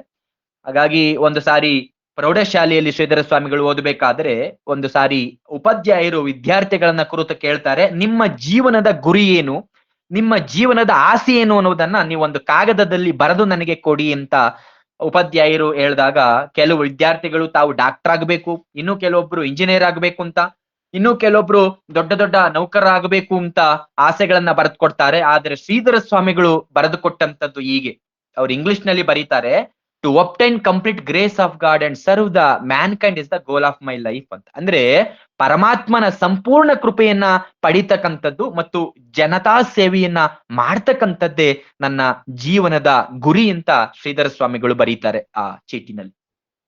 ಹೀಗೆ ಶ್ರೀಧರ ಸ್ವಾಮಿಗಳು ತರುಣರಾಗಿರ್ಬೇಕಾದ್ರೆ ಅವರ ಮುಂದಿನ ಗುರಿ ಎನ್ನುವಂಥದ್ದು ಆಗ್ಲೇ ನಿಚ್ಚಳ ಆಗಿರುತ್ತೆ. ಹಾಗಾಗಿ ಶ್ರೀಧರ ಸ್ವಾಮಿಗಳ ಜೀವನ ಕಡೆಯವರೆಗೂ ಕೂಡ ಆ ಗುರಿಯಲ್ಲೇ ಸಾಕ್ತು, ಕಿಂಚಿತ್ತೂ ಕೂಡ ಅಳುಕ್ಲಿಲ್ಲ ಅನ್ನುವಂಥದ್ದು ನಾವು ಗಮನಿಸಬೇಕಾಗಿರ್ತಕ್ಕಂಥ ವಿಚಾರ. ಅಷ್ಟು ಚಿಕ್ಕ ವಯಸ್ಸಿನಲ್ಲಿ ಅಂತಹ ಜೀವನದ ಗುರಿ ಬರ್ಬೇಕಾದ್ರೆ ಯಾರು ಇಲ್ಲ ಹೇಳ್ತಕ್ಕಂಥವ್ರು, ಕೇಳ್ತಕ್ಕಂಥವ್ರು ಯಾರು ಇಲ್ಲ, ತಂದೆ ಇಲ್ಲ, ತಾಯಿ ಇಲ್ಲ, ಬಂಧು ಇಲ್ಲ, ಬಳಗ ಇಲ್ಲ, ಯಾರು ಇಲ್ದೆರ ಆ ಗುರಿ ಬರ್ಬೇಕಾದ್ರೆ, ಆ ಭಾವ ಬರ್ಬೇಕಾದ್ರೆ ಆ ಮನಸ್ಸಿನ ಪರಿಪಾಕ ಯಾವ ಮಟ್ಟಕ್ಕೆ ಬಂದಿರಬೇಕು ಅಂತ ನಾವು ಊಹಿಸ್ಕೊಳ್ಬಹುದು. ಶ್ರೀಧರರಿಗೆ ತಪಸ್ಸಿನ ಗೀಳು ನಾನು ಮೊದಲೇ ಹೇಳದಂತೆ ಮೊದಲಿಂದಲೂ ಕೂಡ ಇದ್ದಿತ್ತಷ್ಟೇ, ಅದು ದಿನೇ ದಿನ ಹೆಚ್ಚುತ್ತಾ ಇತ್ತು. ತಾನಿರ್ತಕ್ಕಂತಹ ವಿದ್ಯಾರ್ಥಿ ನಿಲಯದ ಕೆಲವು ನಿಯಮಗಳಿಂದ ಇವರು ತಪಸ್ಸನ್ನ ಮಾಡ್ಲಿಕ್ಕೆ ಸ್ವಲ್ಪ ಕಷ್ಟ ಆಗ್ತಾ ಇತ್ತು, ಅಲ್ಲಿ ಅನುಕೂಲ ಇರಲಿಲ್ಲ. ಹಾಗಾಗಿ ಅವ್ರು ಏನ್ ಮಾಡ್ತಾ ಇದ್ರು ಅಂದ್ರೆ ಶ್ರೀರಾಮನಾಮ ಮತ್ತು ದತ್ತನಾಮವನ್ನ ಜಪಿಸ್ತಾ ಏಕಾಂತದಲ್ಲಿ ದೀರ್ಘಕಾಲವನ್ನ ಕಳೀತಾ ಇದ್ರು. ಇದೇ ಅವರಿಗೆ ತಪಸ್ಸಾಗಿತ್ತು. ಹೀಗಿರ್ಬೇಕಾದ್ರೆ ಎಲ್ಲಿ ಶ್ರೀಧರ ಸ್ವಾಮಿಗಳಿಗೆ ವಿದ್ಯಾರ್ಥಿ ನಿಲಯದಲ್ಲಿ ಇವರು ತಪಸ್ ಮಾಡ್ಲಿಕ್ಕೆ, ಪೂಜೆ ಮಾಡ್ಲಿಕ್ಕೆ ಸೌಕರ್ಯ ಇರ್ಲಿಲ್ವೋ, ಮಾಡ್ಲಿಕ್ಕೆ ಕಷ್ಟ ಆಯ್ತು. ಆಗಿರ್ಬೇಕಾದ್ರೆ ತಾನಿದ್ದ ಸಂಸ್ಥೆಯನ್ನ ಬಿಟ್ಟು ವಾಸಕ್ಕೆ ಒಂದು ಬಾಡಿಗೆ ಕೊಠಡಿಯನ್ನ ಗೊತ್ತು ಮಾಡಿಕೊಂಡು ಬೇರೊಂದು ಶಾಲೆಗೆ ಶ್ರೀಧರ ಸ್ವಾಮಿಗಳು ಸೇರ್ತಾರೆ. ಬಾಡಿಗೆಯ ಕೊಠಡಿಯಲ್ಲಿ ದಿನಕ್ಕೆ ಕೆಲವು ಗಂಟೆಗಳ ಕಾಲ ಮಾತ್ರ ವಿದ್ಯಾಭ್ಯಾಸವನ್ನ ಮಾಡಿ ಆಹಾರಕ್ಕಾಗಿ ಮಧುಕರಿ ವೃತ್ತಿಯನ್ನ ಅವಲಂಬನೆ ಮಾಡಿರ್ತಾರೆ. ಮಧುಕರಿ ಅಂದ್ರೆ ಭಿಕ್ಷೆಯನ್ನ ಬೇಡಿ ಊಟವನ್ನ ಮಾಡುವಂಥದ್ದು. ಆಗ ಪುಣೆಯಲ್ಲಿ ಅದು ರೂಢಿಯಲ್ಲಿರುತ್ತೆ ಮಧುಕರಿ ಭಿಕ್ಷೆ. ಹಾಗಾಗಿ ತನ್ನ ಶುದ್ಧವಾಗಿರ್ತಕ್ಕಂಥ ನಡತೆಗಳಿಂದ, ನಯ ವಿನಯಗಳಿಂದ ಆ ಬೀದಿಯ ಎಲ್ಲ ಮನೆಯವರಿಗೂ ಕೂಡ ಶ್ರೀಧರ ಸ್ವಾಮಿಗಳು ಬೇಕಾದವನಾಗಿರೋದ್ರಿಂದ ಅಲ್ಲಿ ಭಿಕ್ಷಾನ ಯಥೇಚ್ಛವಾಗಿ ದೊರಕ್ತಾ ಇರುತ್ತೆ. ಏನಾದ್ರೂ ಶ್ರೀಧರ ಸ್ವಾಮಿಗಳಿಗೆ ಹೆಚ್ಚು ಭಿಕ್ಷಾನ ದೊರೆತ್ರೆ ಆ ಒಬ್ಬರೇ ತಿನ್ನಲ್ಲ, ಬಡ ವಿದ್ಯಾರ್ಥಿಗಳಿಗೂ ಕೂಡ ಹಂಚಿ ಬಿಡ್ತಾ ಇದ್ದಂಥದ್ದು ಶ್ರೀಧರ ಸ್ವಾಮಿಗಳ ವಿಶೇಷ. ತನ್ನಲ್ಲಿ ಏನಾದ್ರೂ ಕೂಡ ಅಲ್ಪ ಸ್ವಲ್ಪ ಹಣ ಇತ್ತಪ್ಪ ಅಂದ್ರೆ ಯಾರಿಗಾದ್ರೂ ಪುಸ್ತಕ ಇಲ್ದೇ ಇದ್ರೆ, ಯಾರಿಗಾದ್ರೂ ಬಟ್ಟೆ ಇಲ್ದೇ ಇದ್ರೆ ಅವರಿಗೆ ಪುಸ್ತಕಗಳನ್ನ, ಬಟ್ಟೆಗಳನ್ನ ಕೊಡಿಸ್ತಾ ಇದ್ರಂತೆ ಶ್ರೀಧರ ಸ್ವಾಮಿಗಳು. ಒಂದ್ಸಾರಿ ಕುಲಕರ್ಣಿ ಎನ್ನುವಂತಹ ವಿದ್ಯಾರ್ಥಿ ಒಬ್ರು ಶ್ರೀಧರ ಸ್ವಾಮಿಗಳಿಗೆ ಬಂದು ಹೇಳ್ತಾರಂತೆ, ಈ ವರ್ಷ ನನ್ನ ತರಗತಿಗಳಿಗೆ ನಾನು ಕುತ್ಕೊಳ್ಳಿಕ್ಕೆ ಪುಸ್ತಕಗಳಿಲ್ಲ, ನೀವೇನಾದ್ರೂ ನನಗೆ ಸಹಾಯವನ್ನ ಮಾಡಿದ್ರೆ ನಾನು ಪರೀಕ್ಷೆಗೆ ಹೋಗ್ತೇನೆ, ಇಲ್ಲವಾದರೆ ದೇವರೇ ಗತಿ ಅಂತ ಶ್ರೀಧರ ಸ್ವಾಮಿಗಳ ಮುಂದೆ ಕುಲಕರ್ಣಿ ಎನ್ನುವಂತ ವಿದ್ಯಾರ್ಥಿ ತನ್ನ ಅಳಲನ್ನ ತೋಡ್ಕೋತಾರಂತೆ. ಆಗ ಶ್ರೀಧರರ ಬಳಿ ದುಡ್ಡಿರೋದಿಲ್ಲ, ಆದರೆ ಕುಲಕರ್ಣಿಯ ಆ ಮುರುಕವನ್ನ ಉಕ್ಕಿ ಏನ್ ಮಾಡ್ತಾರೆ ಶ್ರೀಧರ ಸ್ವಾಮಿಗಳು, ತನಗೇ ಅಂತ ಇಟ್ಕೊಂಡಿದ್ದಂತಹ ಪುಸ್ತಕಗಳನ್ನೇ ಕುಲಕರ್ಣಿ ಅವರಿಗೆ ಕೊಟ್ಟು ಬಿಡ್ತಾರೆ. ಶ್ರೀಧರ ಸ್ವಾಮಿಗಳು ಆ ವರ್ಷ ಪರೀಕ್ಷೆಗೆ ಕೂತ್ಕೊಳ್ಳೋದಿಲ್ಲ. ತಾವು ಕೂತ್ಕೊಳ್ಳೋ ಬದಲು ಕುಲಕರ್ಣಿಗೆ ಕೂತ್ಕೊಳ್ಳಿಕ್ಕೆ ಸಹಾಯ ಮಾಡ್ತಾರೆ ಶ್ರೀಧರ ಸ್ವಾಮಿಗಳು. ಕುಲಕರ್ಣಿಯ ಪರೀಕ್ಷೆಯ ಶುಲ್ಕವನ್ನು ಕೂಡ ತಾವೇ ಕಟ್ಟಿದ್ದಾರೆ. ಈ ಬಗೆಯ ಪರೋಪಕಾರ ಸ್ವಭಾವದಿಂದ ಶ್ರೀಧರ ಸ್ವಾಮಿಗಳ ವಿದ್ಯಾಭ್ಯಾಸ ತುಂಬಾ ಹಿಂದೆ ಬಿದ್ದ್ಬಿಡುತ್ತೆ. ಆದರೆ ತಪಸ್ಸಿನ ಯತ್ನ ಮಾತ್ರ ಮುಂದುವರೆದಿರುತ್ತೆ. ಹಾಗಾಗಿ ವಿದ್ಯಾರ್ಥಿ ದೆಸೆಯಲ್ಲಿಯೇ ಶ್ರೀಧರ ಸ್ವಾಮಿಗಳ ಜೀವನ ಕ್ರಮ ಅದು ವಿದ್ಯಾರ್ಥಿಯ ಜೀವನ ಕ್ರಮ ಆಗಿರ್ಲಿಲ್ಲ, ಅದು ಋಷಿ ಸಮಾನವಾಗಿರುತ್ತೆ. ಬೆಳಗಿನ ಜಾವ 4 ಗಂಟೆಗೆ ಏಳುವಂಥದ್ದು, ಗೋಮಯ ಮೃತ್ತಿಕೆಗಳನ್ನ ಬಳಸಿ ತಣ್ಣೀರಲ್ಲಿ ಸ್ನಾನವನ್ನ ಮಾಡುವಂಥದ್ದು, ಗಾಯತ್ರಿ ಜಪವನ್ನ ಮಾಡುವಂಥದ್ದು, ಅದಾದ್ಮೇಲೆ ಸೂರ್ಯೋದಯ ಆದ್ಮೇಲೆ ಸೂರ್ಯ ನಮಸ್ಕಾರವನ್ನ ಮಾಡಿ ರಾಮದೇವರ ಪೂಜೆಯನ್ನ ಮಾಡಿ ಅದನ್ನ ಮುಗಿಸಿ ಶಾಲೆಯ ಪಾಠಗಳನ್ನ ಅಭ್ಯಾಸ ಮಾಡುವಂಥದ್ದು, ಅದಾದ್ಮೇಲೆ ಮತ್ತೆ ಸ್ನಾನ ಮಾಡಿ ಮಧ್ಯಾಹ್ನಿಕವನ್ನ ಮುಗಿಸಿ ಭಿಕ್ಷಾನಕ್ಕೆ ಹೋಗುವಂಥದ್ದು, ಅದಾದ್ಮೇಲೆ ಭಗವದ್ಗೀತೆ ಹೆಂಗೂ ಆ ಕಂಠಪಾಠ ಆಗಿತ್ತಲ್ಲ, ಭಿಕ್ಷಾನಕ್ಕೆ ಹೋಗುವಂತ ಸಂದರ್ಭದಲ್ಲಿ ಕಂಠಪಾಠವಾಗಿರ್ತಕ್ಕಂತಹ ಭಗವದ್ಗೀತೆಯ 18 ಅಧ್ಯಾಯಗಳನ್ನ ಪಾರಾಯಣವನ್ನು ಮಾಡ್ತಾ ಮಾಡ್ತಾ ಭಿಕ್ಷೆಯನ್ನ ಮಾಡಿ ಆ ತಂದಿರ್ತಕ್ಕಂಥ ಭಿಕ್ಷಾನದಲ್ಲಿ ಒಂದು ಭಾಗವನ್ನ ಗೋವಿಗೆ ಕೊಡ್ತಾ ಇದ್ರಂತೆ, ಉಳಿದ ಒಂದು ಭಾಗವನ್ನ ತಾವು ಸೇವಿಸಿ ಸ್ಕೂಲ್ಗೆ ಹೋಗ್ತಾ ಇದ್ರಂತೆ. ಮತ್ತೆ ಸಂಜೆ ಮತ್ತೆ ಬರುವಂತದ್ದು, ಸ್ನಾನ ಮಾಡುವಂತದ್ದು, ಮತ್ತೆ ಸಾಯಂಕಾಲ ಸಂಧ್ಯಾ ವಂದನೆಯನ್ನ ಮಾಡಿ ಮತ್ತೆ ಧ್ಯಾನಕ್ಕೆ ಕುಳಿತುಕೊತಾ ಇದ್ರಂತೆ. ಅದಾದ್ಮೇಲೆ ರಾತ್ರಿ ಸ್ವಲ್ಪ ಮಿತ ಆಹಾರವನ್ನ ಸೇವಿಸಿ ಶಾಲೆಯ ಪಾಠಗಳನ್ನ ಓದಿ ಮಲಿಕೋತಾ ಇದ್ರು. ಅಂದ್ರೆ ತ್ರಿಕಾಲ ಪೂಜೆ, ತ್ರಿಕಾಲ ಸ್ನಾನವನ್ನ ಮಾಡಿ ಶ್ರೀಧರ ಸ್ವಾಮಿಗಳು ಆಗ್ಲೇ ಸಾಧನೆಯನ್ನ ಮಾಡ್ತಾ ಇದ್ರು. ಅದಾದ್ಮೇಲೆ ಶ್ರೀಧರ ಸ್ವಾಮಿಗಳು ರಾತ್ರಿ ಅಲ್ಪಾಹಾರವನ್ನು ಕೂಡ ಸ್ವಲ್ಪ ದಿನ ಆದ್ಮೇಲೆ ಬಿಟ್ಬಿಡ್ತಾರೆ. ಸಂಜೆ ಮಾರುತಿಯ ಮಂದಿರಕ್ಕೆ ಹೋಗುವಂತದ್ದು, ಅಲ್ಲಿ ಸ್ತೋತ್ರಗಳನ್ನ ಹೇಳ್ಕೊಳುತ್ತಾ ಆಂಜನೇಯ ಸ್ವಾಮಿಗೆ 108 ಪ್ರದಕ್ಷಿಣೆಗಳನ್ನ ಹಾಕಿ ನಮಸ್ಕಾರವನ್ನ ಮಾಡ್ತಾ ಇದ್ರು. ಆ ಊರಿನ ಜನ ಇವರನ್ನ ಗಮನಿಸ್ತಾ ಇದ್ರು. ಈ ಬಾಲಕನ ದಿನಚರಿಯನ್ನ ನೋಡಿ ಈ ಸಾಧು ಸ್ವಭಾವವನ್ನ, ದೈವ ಭಕ್ತಿಯನ್ನ ಕಂಡು ಎಲ್ಲರೂ ಕೂಡ ಆಶ್ಚರ್ಯ ಆಗ್ತಾ ಇತ್ತು ಅವರಿಗೆ. ಈತ ಕಲಿಯುಗದ ಮನುಷ್ಯನಲ್ಲ ಅಂತ ಅವರವರೇ ಮಾತಾಡ್ಕೋತಾ ಇದ್ರಂತೆ. ಹಾಗಾಗಿ ಈ ಶ್ರೀಧರ ಸ್ವಾಮಿಗಳು ವಾಸ ಮಾಡ್ತಾ ಇದ್ದಂತಹ ಆ ಕೊಠಡಿಯ ಪಕ್ಕದಲ್ಲಿ ಪಳನಿಟಿಕರ್ ಅನ್ನುವಂತಹ ಒಬ್ಬ ಮಹನೀಯರಿರ್ತಾರೆ. ಅವರು ಶ್ರೀಧರ ಸ್ವಾಮಿಗಳನ್ನ ಹಲವು ವೇಳೆ ಅವರ ಮನೆಗೆ ಕರ್ಕೊಂಡೋಗಿ ಪಾರಮಾರ್ಥಿಕ ವಿಚಾರದ ಬಗ್ಗೆ ಚರ್ಚೆಯನ್ನ ಮಾಡ್ತಾ ಇರ್ತಾರೆ. ಇವರ ಮನೆಗೆ, ಯಾರ ಮನೆಗೆ? ಪಳನಿಟಿಕರ್ ಅನ್ನುವ ಅವರ ಮನೆಗೆ ಋಷಿಗಳು, ಸಾಧುಗಳು, ಸತ್ಪುರುಷರು ಅವರಿವರು ಬರ್ತಾ ಇರ್ತಾರೆ. ಹಾಗಾಗಿ ಶ್ರೀಧರ ಸ್ವಾಮಿಗಳು ಅವರನ್ನು ಕೂಡ ಪಳನಿಟಿಕರ್ ಅವರ ಮನೆಯಲ್ಲಿ ಇರ್ತಿದ್ರಿಂದ ಶ್ರೀಧರ ಸ್ವಾಮಿಗಳಿಗೆ ಈ ಸಾಧುಗಳ, ಈ ಋಷಿಗಳ, ಈ ಸಾಧನಾ ಪಥದಲ್ಲಿ ಇರ್ತಕ್ಕಂಥವರ ಪರಿಚಯ ಆಗುತ್ತೆ. ಈ ಸಮಯದಲ್ಲಿ ಪುಣೆಗೆ ಬಂದು ಹೋಗತಕ್ಕಂಥ ವಿದ್ವಾಂಸರನ್ನ ಶ್ರೀಧರ ಸ್ವಾಮಿಗಳು ಕಂಡು ವೇದಾಂತದ ಬಗ್ಗೆ, ತಪಸ್ಸಿನ ಬಗ್ಗೆ, ತಮಗೆ ಇರ್ತಕ್ಕಂತಹ ಆ ಗೊಂದಲಗಳನ್ನ ಪರಿಹಾರ ಮಾಡ್ಕೊತಾ ಇರ್ತಾರೆ. ಅದಾದ್ಮೇಲೆ ಶ್ರೀಧರ ಸ್ವಾಮಿಗಳು ಪ್ರೌಢಶಾಲೆಯ ಶಿಕ್ಷಣ ಅವರಿಗೆ ಸಾಕು ಅಂತ ಅನ್ಸುತ್ತೆ. ನಾನು ಪಾರಮಾರ್ಥಿಕ ವಿದ್ಯೆ, ಲೌಕಿಕ ವಿದ್ಯೆಯನ್ನ ಕಲ್ತಿದ್ದು ಸಾಕು, ಪಾರಮಾರ್ಥಿಕ ವಿದ್ಯೆಯನ್ನ ಕಲಿಬೇಕು ಅನ್ನುವಂತಹ ಆ ಮನಸ್ಸು ಯಾವಾಗ ಆ ಕಡೆಗೆ ತಮ್ಮ ಒಲವು ಪಾರಮಾರ್ಥಿಕ ವಿದ್ಯೆ ಕಡೆಗೆ ಯಾವಾಗ ಒಲಿಯುತ್ತೋ ಆಗ ಶ್ರೀಧರ ಸ್ವಾಮಿಗಳು ತನ್ನ ನಿರ್ಧಾರವನ್ನ ತಮ್ಮ ಆಪ್ತರಾಗಿರ್ತಕ್ಕಂತಹ ಪಳನಿಟ್ಕರ್ ಅವರಿಗೆ ತಿಳಿಸ್ತಾರೆ. ಈ ಶ್ರೀಧರ ಸ್ವಾಮಿಗಳ ಸ್ವಭಾವವನ್ನ ಚೆನ್ನಾಗಿ ಬಲ್ಲಂತಹ ಈ ಪಳನಿಟ್ಕರ್ ಅವರು ಶ್ರೀಧರ ಸ್ವಾಮಿಗಳಿಗೆ ಪ್ರೋತ್ಸಾಹವನ್ನ ಕೊಡ್ತಾರೆ.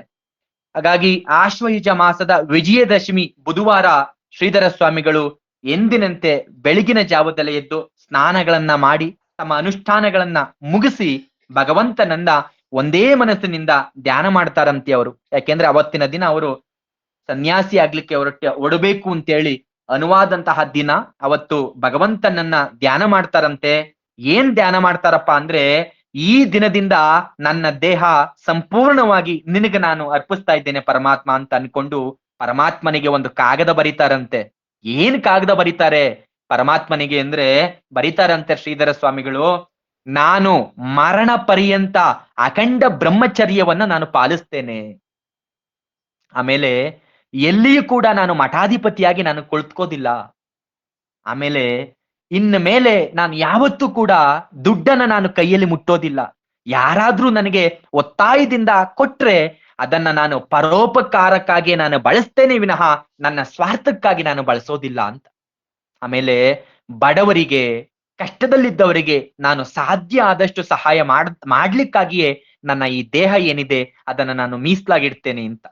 ಇನ್ನೊಂದು, ಈ ಭೂಮಿ ಮೇಲೆ ಇರ್ತಕ್ಕಂತಹ ಎಲ್ಲಾ ಸ್ತ್ರೀಯರನ್ನ ನಾನು ತಾಯಿಯಂತೆ ನಾನು ತಿಳ್ಕೊತೇನೆ, ತಾಯಿಯಂತೆ ನಾನು ಭಾವಿಸ್ತೇನೆ ಅಂತ. ಇನ್ನೊಂದು, ಸ್ತ್ರೀ ಪುರುಷರಲ್ಲಿ ಯಾವ ಭೇದವನ್ನು ಕೂಡ ನಾನು ಎಣಿಸದೆ ಎಲ್ಲರಿಗೂ ಸಮಾನವಾಗಿ ನಾನು ಸೇವೆಯನ್ನು ನಾನು ಮಾಡ್ತೇನೆ ಅಂತ. ಇನ್ನೊಂದು, ನನ್ನ ಸ್ವಂತದ ಅವಶ್ಯಕತೆಯನ್ನ ಕನಿಷ್ಠ ಮಿತಿಗೆ ನಾನು ಇಳಿಸಿ ನನ್ನ ತನು ಮನಗಳನ್ನ ಲೋಕ ಸೇವೆಗಾಗಿ ನಾನು ಅರ್ಪಿಸ್ತೇನೆ ಅಂತ.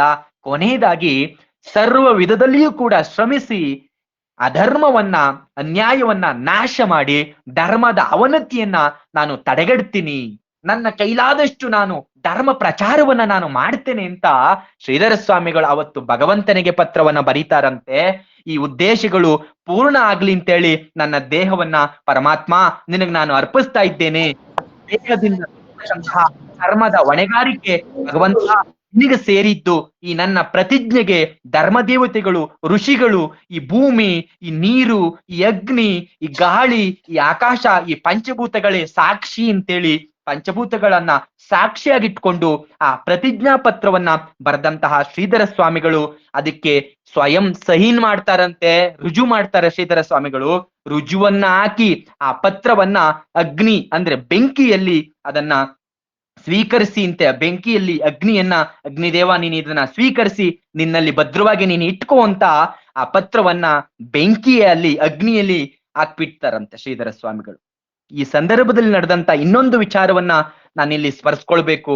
ಏನಪ್ಪಾ ಅಂದ್ರೆ, ತಾನು ತಪಸ್ಸಿಗೆ ಹೋಗೋದಾದ್ರೆ ಯಾವ ಬಗೆಯ ಲೌಕಿಕ ಆಸೆಯನ್ನು ಇಟ್ಕೊಂಡಿರ್ಬಾರ್ದು ಅಂತ ಅವರಿಗೆ ತುಂಬಾ ವರ್ಷಗಳಿಂದ ಆಸೆ. ಏನಪ್ಪಾ ಅಂದ್ರೆ, ಪೇಡವನ್ನ ತಿನ್ನುವಂಥದ್ದು. ಈ ದೂದ್ ಪೇಡ, ಹಾಲಿನ ಪೇಡ ಅಂದ್ರೆ ತುಂಬಾ ಇಷ್ಟ ಅಂತೆ ಶ್ರೀಧರ ಸ್ವಾಮಿಗಳಿಗೆ. ಅವ್ರು ಏನ್ ಮಾಡ್ತಾರೆ, ನಾನು ಹೆಂಗಿದ್ರು ತಪಸ್ಗೆ ಹೋಗ್ತಾ ಇದ್ದೀನಿ, ನಾನು ಈ ಲೌಕಿಕ ಆಸೆಯನ್ನ ನಾನು ಇಟ್ಕೊಂಡಿರ್ಬಾರ್ದು ಅಂತ ಏನ್ ಮಾಡ್ತಾರೆ ಅಂದ್ರೆ, ಯಥೇಚ್ಛವಾಗಿ ಆ ಹಣವಿದ್ದಾಗ, ಕೈಯಲ್ಲಿ ಹಣವಿದ್ದಾಗ ಯಥೇಚ್ಛವಾಗಿ ಅವನ್ನ ಕೊಂಡು ತಿಂದು ಬಿಡ್ತಾ ಇದ್ರು ಆಗ. ಆದರೆ ಈ ಚಾಪಲ್ಯವನ್ನ ನಾನು ಗೆಲ್ಲೋದು ಹೇಗೆ, ಈ ದೂದ್ ಪೇಡ ತಿನ್ನುವಂತ ಬಯಕೆಯನ್ನ ನಾನು ಗೆಲ್ಲೋದು ಹೇಗೆ ಅಂತ ಆಲೋಚನೆ ಮಾಡಿ ಶ್ರೀಧರ ಸ್ವಾಮಿಗಳು ಒಂದು ಉಪಾಯ ಮಾಡ್ತಾರೆ. ಏನಪ್ಪಾ ಅಂದ್ರೆ, ಒಂದು ಬಾಕ್ಸ್ ಪೇಡವನ್ನ ತರ್ತಾರೆ. ಅದಕ್ಕೆ ಗೋಮಯ ಅಂದ್ರೆ ಹಸುವಿನ ಸಗಣಿ, ಹಸುವಿನ ಸಗಣಿಯನ್ನ ಒಂದು ಬಾಕ್ಸ್ ಪೇಡಕ್ಕೆ ಎರಡನ್ನು ಮಿಕ್ಸ್ ಮಾಡಿ ಕಲಸಿ ತಿನ್ಲಿಕ್ಕೆ ಪ್ರಾರಂಭ ಮಾಡ್ತಾರೆ. ಸ್ವಲ್ಪ ತಿಂದ ಮೇಲೆ ಶ್ರೀಧರ ಸ್ವಾಮಿಗಳಿಗೆ ವಾಕ್ರಿಕೆ ಹುಟ್ಟುಬಿಟ್ಟು ಆ ಪೇಡದ ಆಸೆ ಮುಗ್ದೋಗುತ್ತೆ. ಪೇಡ ನೋಡಿದ್ರೆ ಶ್ರೀಧರ ಸ್ವಾಮಿಗಳಿಗೆ ಗೋಮಯ ನೆನಪಾಗ್ತಿತ್ತಂತೆ. ಆ ಪೇಡವನ್ನ ನೆನ್ಸ್ಕೊಂಡಾಗ್ಲೆಲ್ಲ ಅವರಿಗೆ ಅಸಹ್ಯ ಭಾವನೆ ಬಂದು ಅದರ ಆಸೆ ಕೊನೆಗೊಳ್ಳುತ್ತೆ. ಹೀಗೆ ಹಂತವಾಗಿ ಮನಸ್ಸನ್ನ ಹತೋಟಿಗೆ ತಂದ್ಕೊಂಡು ಬಂದಂತವರು ಶ್ರೀಧರ ಸ್ವಾಮಿಗಳು. ಹೀಗೆ ಏನು ತನ್ನ ಪ್ರತಿಜ್ಞಾ ಪತ್ರವನ್ನ ಅಗ್ನಿಯಲ್ಲಿ ಹೋಮ ಮಾಡಿದ್ರು ಶ್ರೀಧರ ಸ್ವಾಮಿಗಳು, ಆ ದಿನ ಪುಣಿಯಿಂದ ಹೊರಟು ಬಿಡಬೇಕು ಸನ್ಯಾಸಿಯಾಗಿ ಅಂತೇಳಿ ಗೊತ್ತಾಗಿರುತ್ತೆ. ಆದರೆ ಪಳನಿಟ್ಕರ್ ಅನ್ನುವಂಥವ್ರು ಶ್ರೀಧರ ಸ್ವಾಮಿಗಳವನ್ನ ಕರೆದು, ಇವತ್ತು ನೀವು ನಮ್ಮ ಮನೆಯಲ್ಲಿ ಊಟಕ್ಕೆ ಬರಬೇಕು, ಇದಾದ್ಮೇಲೆ ನೀವು ಶ್ರೀಧರ ಸ್ವಾಮಿಗಳಿಗೆ ನೀವು ಹೋಗ್ಬಹುದು, ಸನ್ಯಾಸಿ ತಪಸ್ಸನ್ನ ಮಾಡ್ಲಿಕ್ಕೆ ಹೋಗ್ಬೋದು ಅಂತ ಅವತ್ತಿನ ದಿನ ಪಳನಿಟ್ಕರ್ ಅವರು ಶ್ರೀಧರ ಸ್ವಾಮಿಗಳನ್ನ ಊಟಕ್ಕೆ ತಮ್ಮ ಮನೆಗೆ ಕರ್ಕೊಂಡು ಬರ್ತಾರೆ. ಶ್ರೀಧರ ಸ್ವಾಮಿಗಳಿಗೆ ಯಾರು ಗುರು ಇರೋದಿಲ್ಲ. ನನಗೆ ಗುರು ಯಾರು, ಗುರುಮುಖದಿಂದ ಉಪದೇಶ ಆಗದೆ ಯಾವ ವಿದ್ಯೆಯೂ ಕೂಡ ಸಾಂಗ ಆಗೋದಿಲ್ಲ. ಹಾಗಾಗಿ ಅದರಲ್ಲೂ ಕೂಡ ಈ ತಪಸ್ಸು, ವೇದಾಂತ ಅಧ್ಯಯನ ಏನಿದೆ, ಇವುಗಳಿಗೆ ಗುರುವಿನ ಉಪದೇಶ ಇಲ್ಲದೆ ಕೈ ಹಾಕಬಾರದು ಅನ್ನುವಂಥದ್ದು ಶ್ರೀಧರ ಸ್ವಾಮಿಗಳಿಗೆ ಅವರ ಮನೆಯಲ್ಲಿ ಆಲೋಚನೆ ಬರುತ್ತೆ. ಈ ವಿಚಾರವನ್ನ ಪಳನಿಟ್ಕರ್ ಅವರೊಂದಿಗೆ ಹೇಳಿದಾಗ ಪಳನಿಟ್ಕರ್ ಅವರು ಹೇಳ್ತಾರೆ, ಅಪ್ಪ ಶ್ರೀಧರ, ನೀನು ಗುರು ಇಲ್ಲದೆ ಗುರುವಿಗಾಗಿ ನೀನು ಹುಡಿಕೊಂಡು ಹೋಗಿ ಸಮಯವನ್ನ ವ್ಯರ್ಥ ಮಾಡಬೇಡಪ್ಪ. ನೀನು ತಪಸ್ಸಿಗಾಗಿ ಹೋಗೋದಾದ್ರೆ ಅಲ್ಲಿ ಇಲ್ಲಿ ಹೋಗಿ ಅಲಿಯೋದಕ್ಕಿಂತ ಸಜ್ಜನಗಡಕ್ಕೆ ನೀನು ಹೋಗಪ್ಪ. ಸಜ್ಜನಗಡ ಅದು ಶ್ರೀ ರಾಮ ಸಮರ್ಥ ರಾಮದಾಸರ ದಿವ್ಯ ಕ್ಷೇತ್ರ. ಅಲ್ಲಿ ಸಮರ್ಥರಲ್ಲದೆ ಇನ್ನೊಬ್ಬ ಗುರು ಎಲ್ಲಿ ಬರ್ತಾನೆ? ಅವರನ್ನೇ ಸದ್ಗುರು ಅನ್ನುವಂತಹ ಭಾವನೆಯಿಂದ ನೀನು ಅವರನ್ನ ನಂಬ್ಕೊಂಡು ನೀನಲ್ಲಿ ಮುಂದುವರಿ. ಜ್ಞಾನಿ ಅಲ್ಲದೆ ಇರ್ತಕ್ಕಂಥವನು ಗುರು ಅನಿಸ್ಲಾರ. ಹಾಗಾಗಿ ಈ ಕಾಲದಲ್ಲಿ ಜ್ಞಾನಿಯಾಗಿರ್ತಕ್ಕಂಥ ಗುರುವನ್ನ ಹುಡುಕ್ತಕ್ಕಂಥದ್ದು ತುಂಬಾ ಕಷ್ಟ. ಹಾಗಾಗಿ ಶ್ರೀ ಸಮರ್ಥ ರಾಮದಾಸರೇ ನಿನ್ನ ಗುರುಗಳು ಅಂತ ನೀನು ನಿಶ್ಚಯ ಮಾಡಿಕೊಂಡು, ಅವರು ದೇಹದಲ್ಲಿಲ್ಲ, ಭೌತಿಕವಾಗಿಲ್ಲ, ದೇಹವನ್ನ ಬಿಟ್ಟಿದ್ರು ಕೂಡ ಅವರ ತೇಜಸ್ಸಿನ ಸಾನ್ನಿಧ್ಯ ಏನಿದೆ ಅದು ಸಜ್ಜನಗಡದಲ್ಲಿ ಸದಾ ಇರುತ್ತೆ. ಹಾಗಾಗಿ ಅವರ ಭಾವಚಿತ್ರವನ್ನ ಒಂದನ್ನು ಇಟ್ಕೊಂಡು ನೀನು ಪೂಜೆ ಮಾಡು. ಅವರ ಭಾವಚಿತ್ರದ ಎದುರಿಗೆ ನೀನು ಕೂತ್ಕೊಂಡು ರಾಮ ತ್ರಯೋದಾಕ್ಷರಿ ಮಂತ್ರವನ್ನ, ಅಂದ್ರೆ ಶ್ರೀರಾಮ ಜಯರಾಮ ಜಯ ಜಯರಾಮವನ್ನ ನೀನು ಏನು ಬರೆದಿಟ್ಕೊಂಡು ಉಪದೇಶವನ್ನ ಶ್ರೀಧರ ಸ್ವಾಮಿಗಳಿಗೆ ಸಮರ್ಥ ರಾಮದಾಸರಿಗೆ ಕೊಟ್ಟಿದ್ದಾರೆ ಎನ್ನುವಂತಹ ಭಾವನೆಯಿಂದ ಅದನ್ನ ನೀನು 108 ಬಾರಿ ಪಠಿಸು ನೀನು. ಇದೇ ಗುರುಗಳ ಉಪದೇಶ ಅಂತ ನೀನ್ ಅನ್ಕೋ. ಹಿಂದೆ ಏಕಲವ್ಯ ದ್ರೋಣಾಚಾರ್ಯರನ್ನ ಈ ಬಗೆಯಲ್ಲಿ ಗುರುಗಳೆಂದು ಅಂತ ತಿಳ್ಕೊಂಡು ಧನುರ್ವಿದ್ಯೆಯನ್ನ ಆತ ಯಾವ ರೀತಿ ಕಲ್ತ್ಕೊಂಡೋ ಹಂಗೆ ನೀನು ಕೂಡ ಕಲ್ತ್ಕೋಬೇಕು. ಶ್ರೀ ಸಮರ್ಥ ರಾಮದಾಸರ ಆ ಪಟವನ್ನ ಭಾವಚಿತ್ರವನ್ನ ಇಟ್ಟುಕೊಂಡು ಅವರ ಸಮಾಧಿ ಹತ್ರ ನೀನು ಜಪಿಸು ಅಂತ ಶ್ರೀಧರ ಸ್ವಾಮಿಗಳಿಗೆ ಪಳನಿಟ್ಕರ್ ಅವರು ಹೇಳ್ತಾರೆ. ಪಳನಿಟ್ಕರ್ ಅವರ ಈ ಮಾತು ಶ್ರೀಧರ ಸ್ವಾಮಿಗಳಿಗೆ ಒಪ್ಪಿಗೆಯಾಗತ್ತೆ. ಆ ವಿಜಯದಶಮಿ ಬುಧವಾರ ಗುರುವಾರ 2 ದಿನಗಳಲ್ಲಿ ಆ ವರ್ಷ ಬಂದಿರುತ್ತೆ. ಹಾಗಾಗಿ ಮಾರನೇ ದಿನ ಗುರುವಾರ ಶ್ರೀಧರ ಸ್ವಾಮಿಗಳು ಸಜ್ಜನಪುರಕ್ಕೆ ಹೊರಡಬೇಕು, ಸಜ್ಜನಗಡಕ್ಕೆ ಹೊರಡಬೇಕು ಅಂತೇಳಿ ಗೊತ್ತು ಮಾಡಿಕೊಂಡು ಶ್ರೀಧರ ಸ್ವಾಮಿಗಳು ಹೊರಡ್ಲಿಕ್ಕೆ ತಯಾರಾಗ್ತಾರೆ. ಆಗ ಪಳನಿಟ್ಕರ್ ಅವರು ಶ್ರೀಧರ ಸ್ವಾಮಿಗಳಿಗೆ ಸಜ್ಜನಗಡದಲ್ಲಿ ನಿನ್ನ ತಪಸ್ಸು ದೃಢತೆಯಿಂದ ಮುಂದುವರಿಲಿ, ನಿನ್ನ ಸಾಧನೆ ಫಲಿಸ್ಲಿ ಅಂತೇಳಿ ನಾನು ಸಮರ್ಥರಲ್ಲಿ ನಾನು ಪ್ರಾರ್ಥನೆ ಮಾಡ್ತೇನೆ. ನಾನು ಇನ್ನು ಮುಂದೆ 12 ವರ್ಷ ನಾನು ಪರಾನ್ನವನ್ನ ಮುಟ್ಟೋದಿಲ್ಲ ಅಂತ ಶ್ರೀಧರ ಸ್ವಾಮಿಗಳಿಗೆ ವಚನವನ್ನ ಕೊಟ್ಟು ಪಳನಿಟ್ಕರ್ ಅವರು 1 ರೂಪಾಯಿಯನ್ನ ಶ್ರೀಧರ ಸ್ವಾಮಿಗಳಿಗೆ ಕೈಯಲ್ಲಿ ಕೊಡ್ತಾರೆ. ಶ್ರೀಧರ ಸ್ವಾಮಿಗಳ ಕೈಯಲ್ಲಿ 1 ರೂಪಾಯಿ ನಾಣ್ಯವನ್ನ ಕೊಡ್ತಾರೆ. ಆಗ ಶ್ರೀಧರ ಸ್ವಾಮಿಗಳು ಮಾರನೆಯ ದಿನ ಸಮರ್ಥರ ಧ್ಯಾನವನ್ನ ಮಾಡಿಕೊಂಡು ನರಸಿಂಹ ದೇವಾಲಯಕ್ಕೆ ಹೋಗಿ ಅಲ್ಲಿ ಸ್ವಲ್ಪ ಪ್ರದಕ್ಷಿಣೆಯನ್ನ ಮಾಡಿ ನಮಸ್ಕಾರವನ್ನ ಮಾಡಿ, ಅದಾದ್ಮೇಲೆ ಅಲ್ಲಿ ಇರ್ತಕ್ಕಂತಹ ತನ್ನ ಬಂಧುಗಳನ್ನ, ಮಿತ್ರರನ್ನ, ಸ್ನೇಹಿತರನ್ನ ಬೀಳ್ಕೊಂಡು ರಾಮ ಮಂತ್ರವನ್ನ ಜಪಿಸ್ತಾ ಸಜ್ಜನಗಡಿಗೆ ಪ್ರಯಾಣವನ್ನ ಮಾಡ್ತಾರೆ.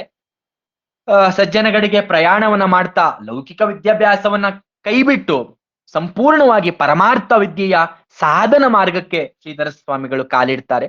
ಈ ಮಾರ್ಗದಲ್ಲಿ ಮನುಷ್ಯನಿಗೆ ಈ ಸತ್ವ ಶಕ್ತಿ ಅಧಿಕ ಆಗಬೇಕು.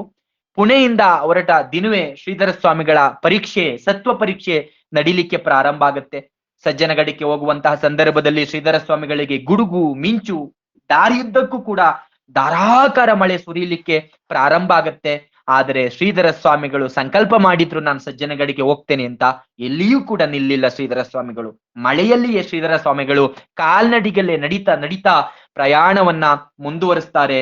ಅವರ ದೇಹ ತೊಯ್ದು ಒದ್ದೆಯಾಗಿ ಮೈಯಿಂದ ನೀರು ಹರಿತಾ ಇದ್ರು ಕೂಡ ಬಾಯಲ್ಲಿ ರಾಮನಾಮವನ್ನ ಜಪಿಸ್ತಾ ಇವರು ದಾರಿಯನ್ನು ಹಿಡ್ಕೊಂಡು ಹೋಗ್ತಾನೆ ಇರ್ತಾರೆ. ಯಾವ ಹಸಿವು ಬಾಯಾರಿಕೆ, ಯಾವ ಚಳಿ ಮಳೆ ದಣಿವು ಏನಾದ್ರೂ ಕೂಡ ಅವರು ಬಿಡೋದಿಲ್ಲ. ತಮ್ಮ ಸಂಕಲ್ಪವನ್ನ ತಾವು ಮೊದಲಿಗೆ ಹೋಗಿ ಸೇರಬೇಕಾದದ್ದು ಬನ್ನೇಶ್ವರ ದೇವಾಲಯ. ಅದನ್ನ ಇವರು ಹಿಂದೆ ನೋಡಿರ್ಲಿಲ್ಲ, ಅದು ಮೊದಲು ಪರಿಚಯ. ಹಾಗಾಗಿ ಪಳನಿಟ್ಕರ್ ಅವರ ಹೇಳಿಕೆಯ ಮೇಲೆ ಆ ದಾರಿಯನ್ನು ಹಿಡ್ಕೊಂಡು ಅವರು ಸಾಗಿರ್ತಾರೆ. ಸಂಜೆಯಾಗಿ ರಾತ್ರಿ ಆಗುತ್ತೆ. ಮಳೆಗಾಳಿ ಬೇರೆ ರಭಸ ಇರುತ್ತಲ್ಲ, ಹಾಗಾಗಿ ಕಗ್ಗತ್ನಲ್ಲಿ ಇವ್ರಿಗೆ ಎಲ್ಲಿಗೆ ಹೋಗ್ತಾ ಇದ್ದೀನಿ ಅಂತದ್ದು ಗೊತ್ತಾಗಲ್ಲ. ಬನ್ನೇಶ್ವರ ದೇವಾಲಯಕ್ಕೆ ನಾನು ಹೋಗಿದ್ದೀನಾ ಅಥವಾ ಇನ್ನು ಮುಂದೆ ಇದೆಯಾ, ಇವ್ರಿಗೆ ಅಡ್ರೆಸ್ ಸರಿಯಾಗಿ ಗೊತ್ತಾಗೋದಿಲ್ಲ. ಅಲ್ಲಿ ಹೋಗ್ಬೇಕಾದ್ರೆ ಕೂಲಿಗಾರರ ಕೆಲವು ಗುಡಿಸ್ಲು ಇವರಿಗೆ ಶ್ರೀಧರ ಸ್ವಾಮಿಗಳಿಗೆ ಕಾಣಿಸುತ್ತೆ. ಅಲ್ಲಿ ವಿಚಾರಿಸಿದಾಗ ಬನ್ನೇಶ್ವರ ದೇವಾಲಯ 5 ಕಿಲೋಮೀಟರ್ ಹಿಂದೆ ಇದೆ, ನೀವು ಅದನ್ನ ದಾಟಿ ಮುಂದೆ ಬಂದಿದ್ದೀರಿ ಅಂತ ಆ ಕೂಲಿ ಕಾರ್ಮಿಕರು ಹೇಳ್ತಾರೆ. ಆಗ ಮಧ್ಯರಾತ್ರಿ ಆಗಿರೋದ್ರಿಂದ ನೀವು ಇಲ್ಲೇ ಉಳ್ಕೊಂಡು ಬೆಳಿಗ್ಗೆ ನೀವು ಹೋಗಬಹುದು ಅಂತ ಗುಡಿಸ್ನವರು ಹೇಳಿದ್ರು ಕೂಡ ಶ್ರೀಧರ ಸ್ವಾಮಿಗಳು ತಮ್ಮ ಗುರಿಯನ್ನ ನಾನು ಮುಟ್ಟೋವರೆಗೆ ನಾನು ನಿಲ್ಲತಕ್ಕವನಲ್ಲ ಅಂತೇಳಿ ಮತ್ತೆ ಹಿಂದಕ್ಕೆ 5 ಕಿಲೋಮೀಟರ್ ಹಿಂದಕ್ಕೆ ನಡ್ಕೊಂಡು ಬಂದು ಕಗ್ಗತ್ತಿನಲ್ಲಿ ತಮ್ಮ ದೇಹವೇ ಅವರು ಕಾಣ್ತಾ ಇರೋದಿಲ್ಲ ಅಂತಹ ಕಗ್ಗತ್ತಲಿನಲ್ಲಿ ಶ್ರೀಧರ ಸ್ವಾಮಿಗಳು ಒಬ್ಬರೇ ನಡ್ಕೊಂಡು ಬಂದು ಕವಲು ದಾರಿಯನ್ನ ಸೇರ್ತಾರೆ. ಅಷ್ಟರಲ್ಲಿ ಮೋಡ ಹರಿದು ದಾರಿ ಕಾಣಿಸುತ್ತೆ. ಅಲ್ಲಿ ಕೆಲವು ದೂರ ಹೋದ್ಮೇಲೆ ಶ್ರೀಧರ ಸ್ವಾಮಿಗಳಿಗೆ ಒಂದು ಮಾರುತಿಯ ಗುಡಿ ಕಾಣಿಸುತ್ತೆ. ಶ್ರೀಧರ ಸ್ವಾಮಿಗಳು ಮಾರುತಿಯ ಗುಡಿಗೆ ಹೋಗಿ ನಮಸ್ಕಾರವನ್ನ ಮಾಡಿ ಅಲ್ಲಿ ಶ್ರೀಧರ ಸ್ವಾಮಿಗಳು ಅಲ್ಲಿಯ ಬನ್ನೇಶ್ವರ ದೇವಾಲಯದ ದಾರಿ ಯಾವುದು ಅಂತ ಅಲ್ಲೇ ಪಕ್ಕದಲ್ಲಿರ್ತಕ್ಕಂತ ಗೃಹಸ್ಥರೊಬ್ಬರನ್ನ ಕೇಳ್ತಾರೆ.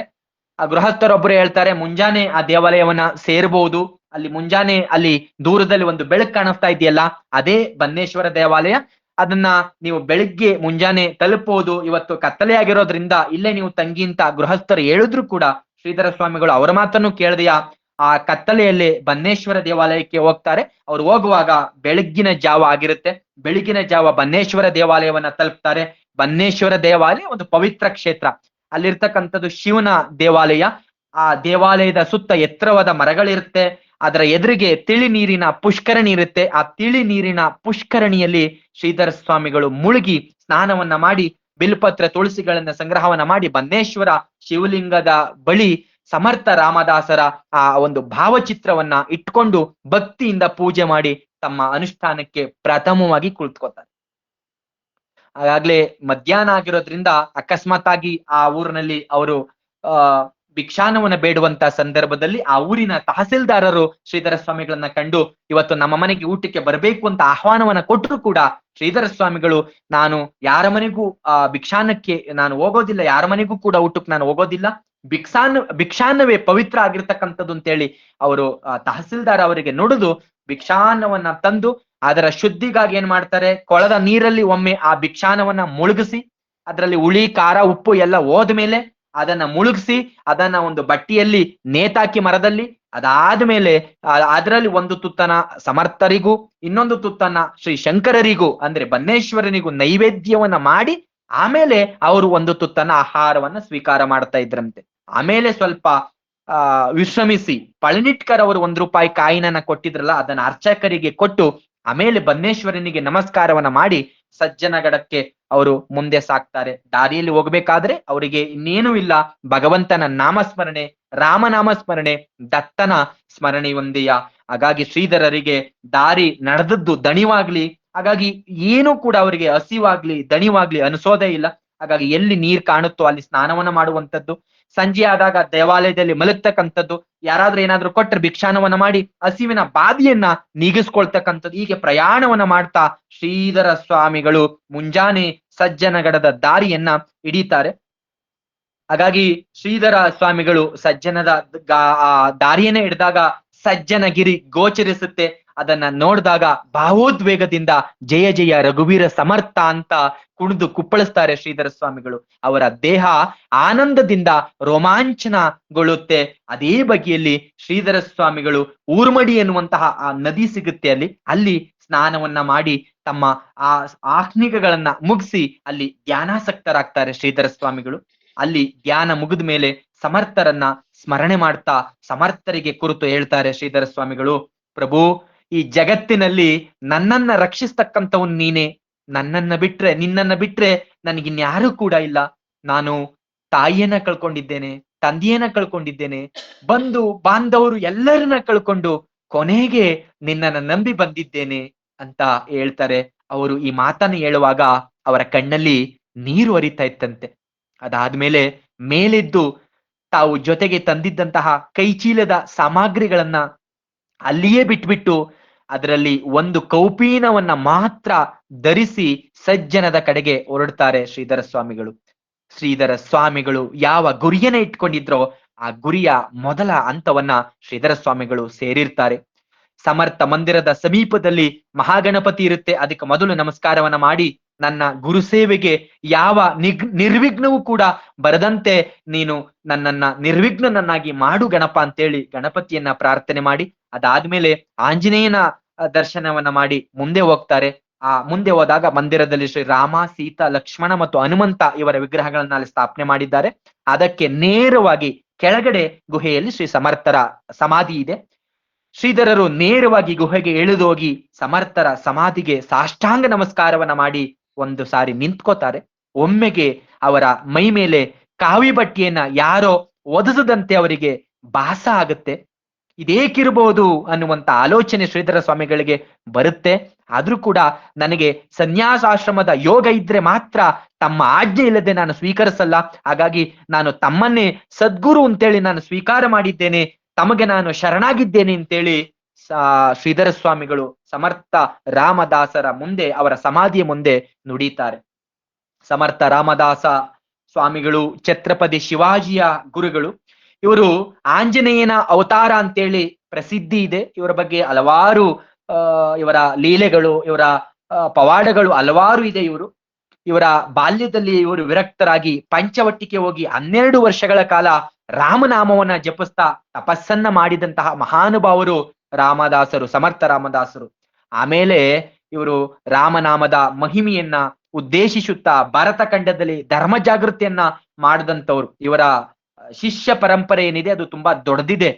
ಛತ್ರಪತಿ ಶಿವಾಜಿಗೆ ಎಲ್ಲ ನೆರವನ್ನ ಕೊಟ್ಟು ಅವರಿಗೆ ಆಳ್ಲಿಕ್ಕೆ, ರಾಜ್ಯವನ್ನ ಆಳ್ಲಿಕ್ಕೆ ಅವರಿಗೆ ಹಲವಾರು ಧರ್ಮಕ್ಕೆ ಬರ್ತಕ್ಕಂತಹ ಹಲವಾರು ಗೊಂದಲಗಳನ್ನ ಅವರಿಗೆ ಹೇಳಿ ಸಲಹೆ ಸೂಚನೆಯನ್ನ ಕೊಟ್ಟು ಅವರ ನೆರವಿಗೆ ನಿಂತಂತವರು ಸಮರ್ಥ ರಾಮದಾಸರು.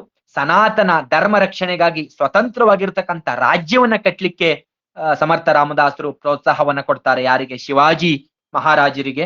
ಹಾಗಾಗಿ ಇವರು ಸಮರ್ಥ ರಾಮದಾಸರು ಹುಟ್ಟಿದಂಥದ್ದು ರಾಮನವಮಿಯ ದಿನ, ಅಂದ್ರೆ ಚೈತ್ರ ಶುದ್ಧ ನವಮಿಯ ದಿನ ಸಮರ್ಥ ರಾಮದಾಸರು ಹುಟ್ಟಿರ್ತಾರೆ.